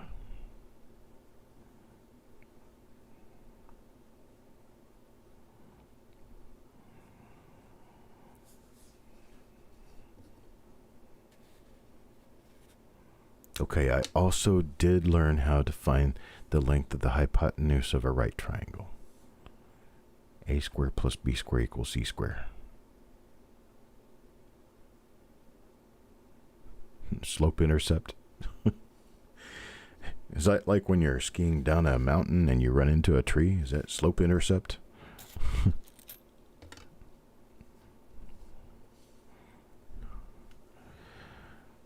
Well, yes, sir. Yes, sir, I did.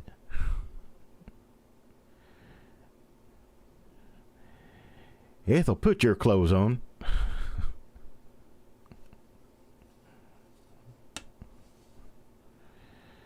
Oh, the memories of a simpler time when people didn't sue people over simple stuff. Had to be so nice. Who else in here? We got 26 people in here, and we only got like 3 or 4 people in the chat. Where's everybody else? What are you, just listening to me going through rolls of coins or something? You driving on the highway and don't want to do any chat? Or are you scared to say something because I might pick on you? Come on. I want somebody who hasn't said anything yet to say something. Anyone who hasn't said anything yet. There's Thomas. Well, obviously you don't mind me saying to Thomas because then you would have said something, right? I just think I actually know someone named Thomas. Believe it or not. I know a person named Thomas. He's in the coin industry too. There's Techstar. T-Star, how you doing, brah? Yeah, we have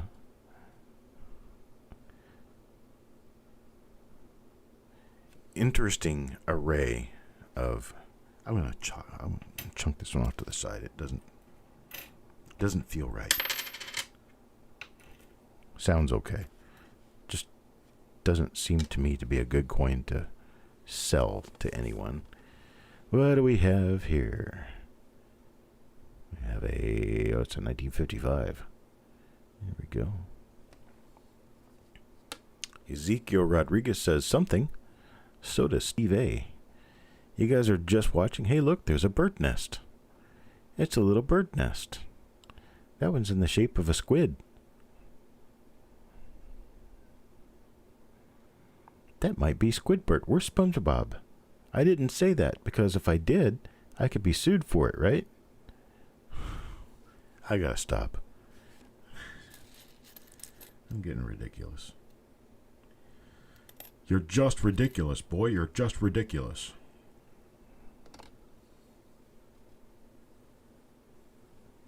You're composing an email to send to me for later consumption. That's spotty. I don't like it. Bye-bye. Let me grab another handful of coins.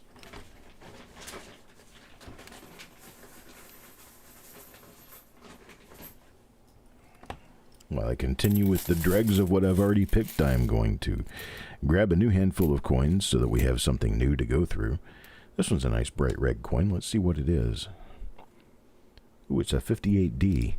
And what do you know? It's also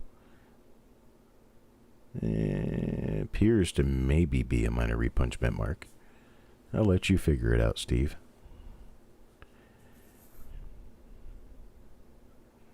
Got a nice bright red coin here, though. Pretty. Is it the 8/7? I don't know. Let's see. It does have signs of it. Okay, you can see inside the 8 there where you got a little angle coming down. That angle coming down appears that it could possibly match somewhat the shape of a 7, but it doesn't. And there's also usually a little horn over to the right. Something like that right there.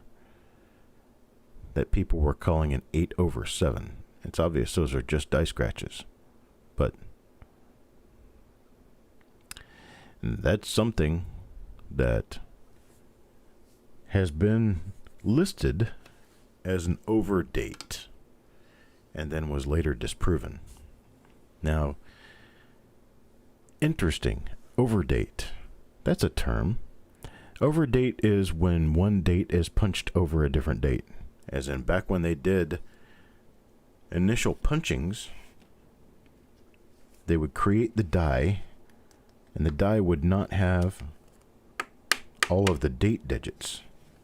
And they would punch the date digits into the die. So their hub would last for years because it would be, for instance, like, say, an Indian cent hub that had a 188 in it, or a 18. And they would decide to just leave the remainder of the date digits alone and punch them directly into the die. Well, what happened in that case is that hand punching would work kind of like a mint mark. Pretty easy to double, because you're basically just tapping a metal digit into a die, a steel die, with a hammer and a little punch.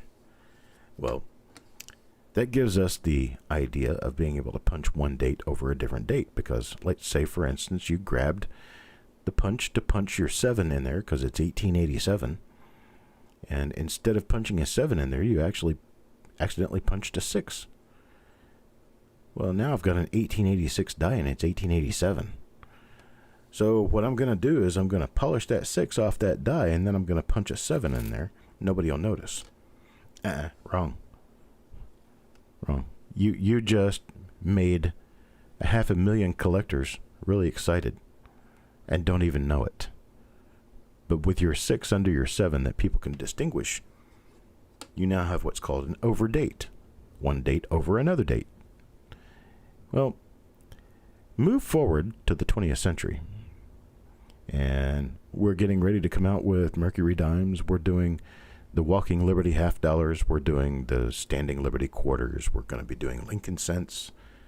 And at some point, we're going to get into doing Buffalo nickels as well.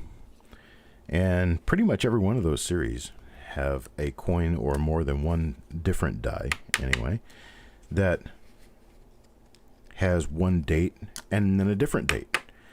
But the problem with calling them overdates, folks, is that an overdate is a punched date. Punched date digits. They didn't punch any date digits into 20th century coinage.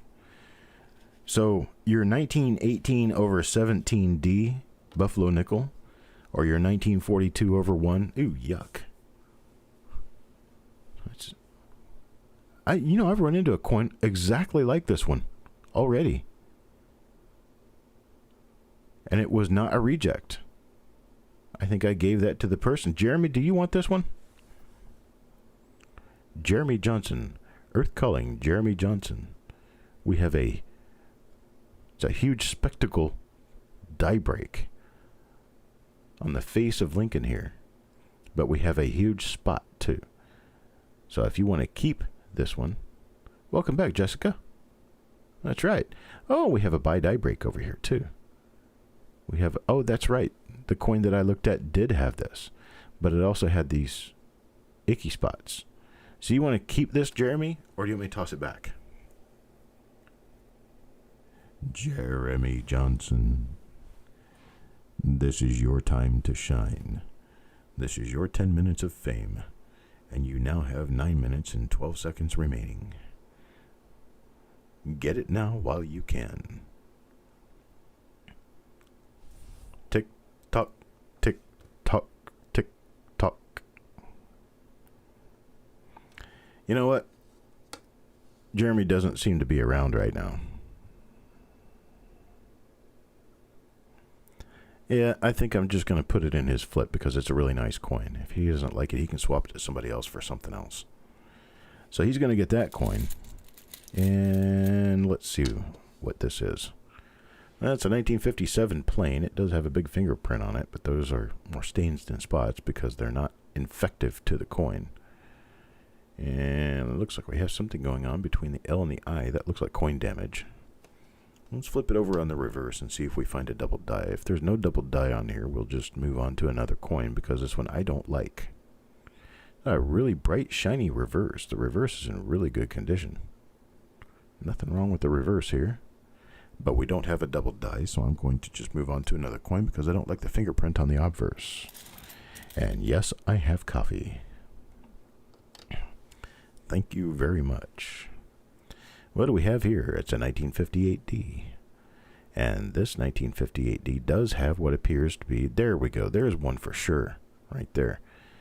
So you have that little angle in the lower part of the 8, and then you have that horn coming off the right side of the 8. There have been people call that a 7. I think that's an 8 over a 7, but that's just not the case. Back to my story with the overdates. And the overdates are in the 19th century coins, and you get the 20th century coins. You get the Mercury dime. You get this 1918 over 17S Standing Liberty quarter. You get the, what else you got? The Buffalo nickel, the 18 over 17 D Buffalo nickel. You got the 42 over 1 dime. You got the 43 over 2 nickel. All of these coins have hubbed dates. The dates are in the hub before the die is created. Given that the dates are in the hub before the die is created, these are not overdates, because overdates have to be punched. These coins are merely the result of a die that received a hubbing from 2 different hubs of 2 different dates. That's all it is. So it would be the same thing almost as a 1960 small date over large date, or a large date over small date, or the same thing as a 1970S. There's a 1970S proof that has the large date and the small date together. It's small date over large date. And these coins are class 3 doubled dies. They're design hub doubling. And the reason they're called design hub doubling is because you have 2 different designs on one coin where all of the lettering is not in the exact same position. So it comes out doubled because the lettering was slightly moved between the designs. So one hub hubs it in, everything's fine. The other hub hubs it in, different design, you end up with doubling. Well, that is how all of these quote-unquote overdates are created. So anytime somebody says, oh, you got the 42 over 41 Mercury dime overdate, or you just tell them, well, it's not really an overdate, but yeah, I have one. Or no, you don't. But don't tell somebody, I want the 18 over 17 D Buffalo nickel overdate. It's not an overdate, it's a double die. So there you go. That's technicalities for you. Then we're splitting hairs about terminology, which I think is important. I think it's very important that people learn the proper terminology for what they're doing. Because if you just use whatever terminology you feel like using and it becomes accepted as realistic terminology to use, then we end up muddying the waters with all kinds of different personal terms for things that should not have personal terms. So if you're going to talk about the head gasket in your engine, you don't call it an upper pressure gasket, because nobody knows what an upper pressure gasket is. I just made that up. You don't go to an auto parts store saying, I'd like to buy an upper pressure gasket. Ooh, yuck. That looks like a science experiment on a coin. We're going to chuck this one off to the side and move on to another coin. You don't go to an auto parts store and tell them you want an upper pressure gasket. You have to tell them you want a head gasket. Then they'll say, oh, what kind of engine? Well, oof, wow. Look at that. That die was just about to explode, people. That's nice. Well, this one's got a few spots, but we are definitely going to ignore those spots for that 1956 D Lincoln cent that has a big die crack running across the face, but then up here on the top, wow, this thing's about to blow up. It's a 1956 D, or a 1956 plane. So, yeah, the analogy stands. You ask for a head gasket, they're going to ask you for what kind of engine.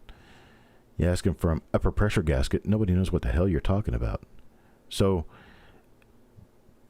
don't call a 42 over 1 dime an overdate just because your local coin dealer calls it an overdate. Call it by its proper name. That's the only way anyone is ever going to learn the proper names for what this stuff is actually supposed to be called.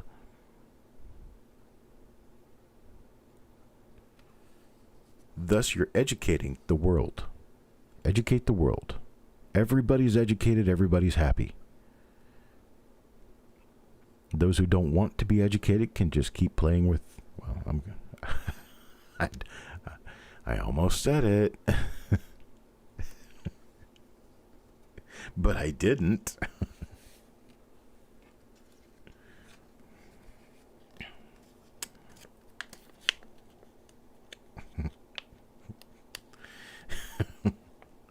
All right, I can't resist. They can keep playing with their poo.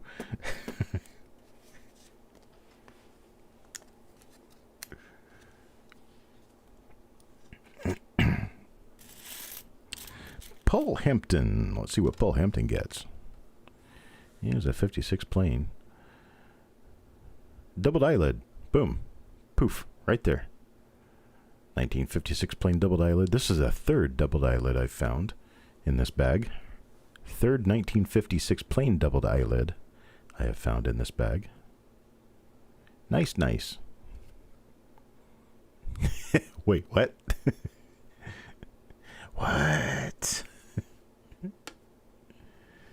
He does. Crying. Sorry, Joe.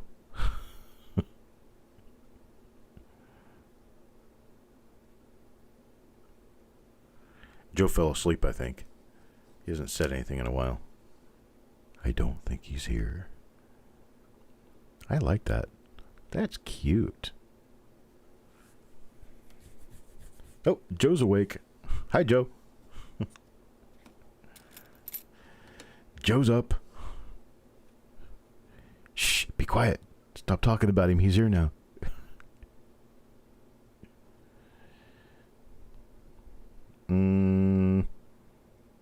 This one's really close to being rejected. You gave the answer above. You did? I didn't see it.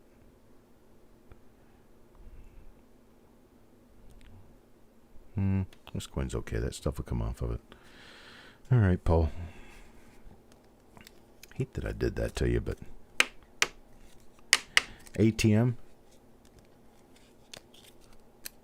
Oh, that answer. Okay. Yeah, you're like 20 minutes behind, but that's okay. You drink coffee, Joe?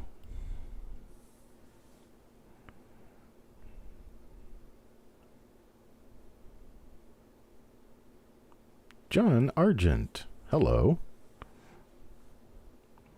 Welcome. You've got mail. Good afternoon, Rhonda Tolliver. I happen to know that name. I don't know why, but welcome. I'm going to mod you in. Act up on me and I'll kick you out. That's just the way it works here. No, I'm a nice guy. I'm going to chuck this one out because it's just icky. I don't like icky coins. Let me find one that looks a little bit better for Ryan here. Ryan bought him a few spots in this roll, bag, whichever one you want to call it. And let's take a look at this right here and see what it is. 'Tis a 1956D. Doesn't have anything on it and it's spotty, so I'm just going to toss it before we even continue. Nothing there. Nothing up my sleeve. Presto. Better get another hat.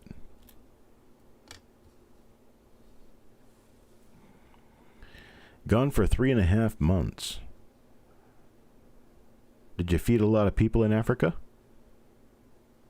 Ooh, yuck. Spots. I don't like spots. That coin's with spots. I moved that out of the way. I'm not even going to look at that one. That one's ugly. Here we go. This is a prettier coin. I'm so pretty. Oh, so pretty. I'm so pretty and witty and bright.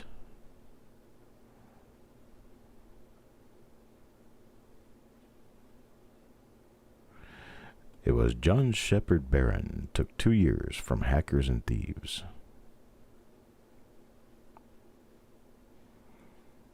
The Great Host. Thank you, Rhonda. I am the Great Oz. Don't question me. I'm the Great Oz. Probably shouldn't do that. It's a movie reference. Here we go. Let's see what we got here. As a 1958D, do we have... No doubling. Darn it. Folks, I tell you what I'm going to do. I need to get lunch because I'm starting to feel a little bit on the weak side. So let me, if you don't mind, can I schedule a new reveal time at, say, 2:30, about an hour from now, a little over an hour from now? Can I schedule a new reveal time and we can get started back up again?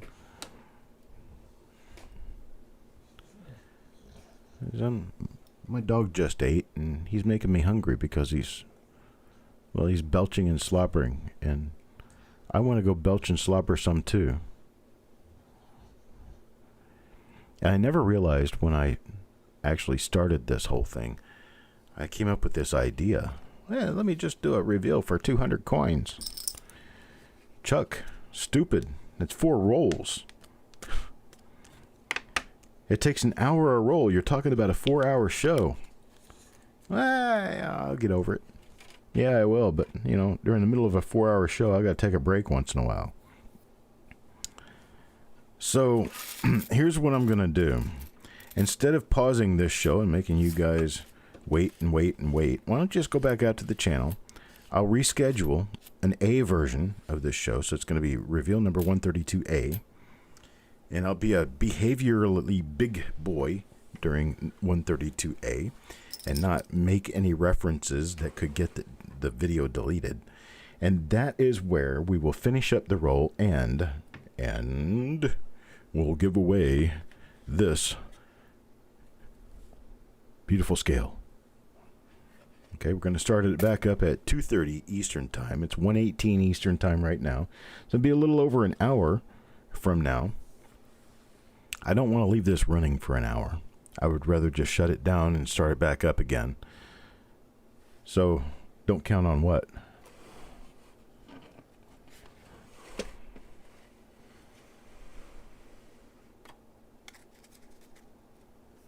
Don't count on you coming back? That is a skill you have, Randy? Well, you might win another one. All right, folks, I'm going to take off right now, and then I'm just going to go ahead and eat, and then I'll come back. When I come back, I'll get the show started back up again. I'm going to start it, I'm going to say likely at 2:30 in the afternoon, 2:30 in the afternoon Eastern Time. That's 1:30 Central, or 11:30 Pacific Time. So we'll see you guys in a little while. I appreciate it. Thank you for showing up.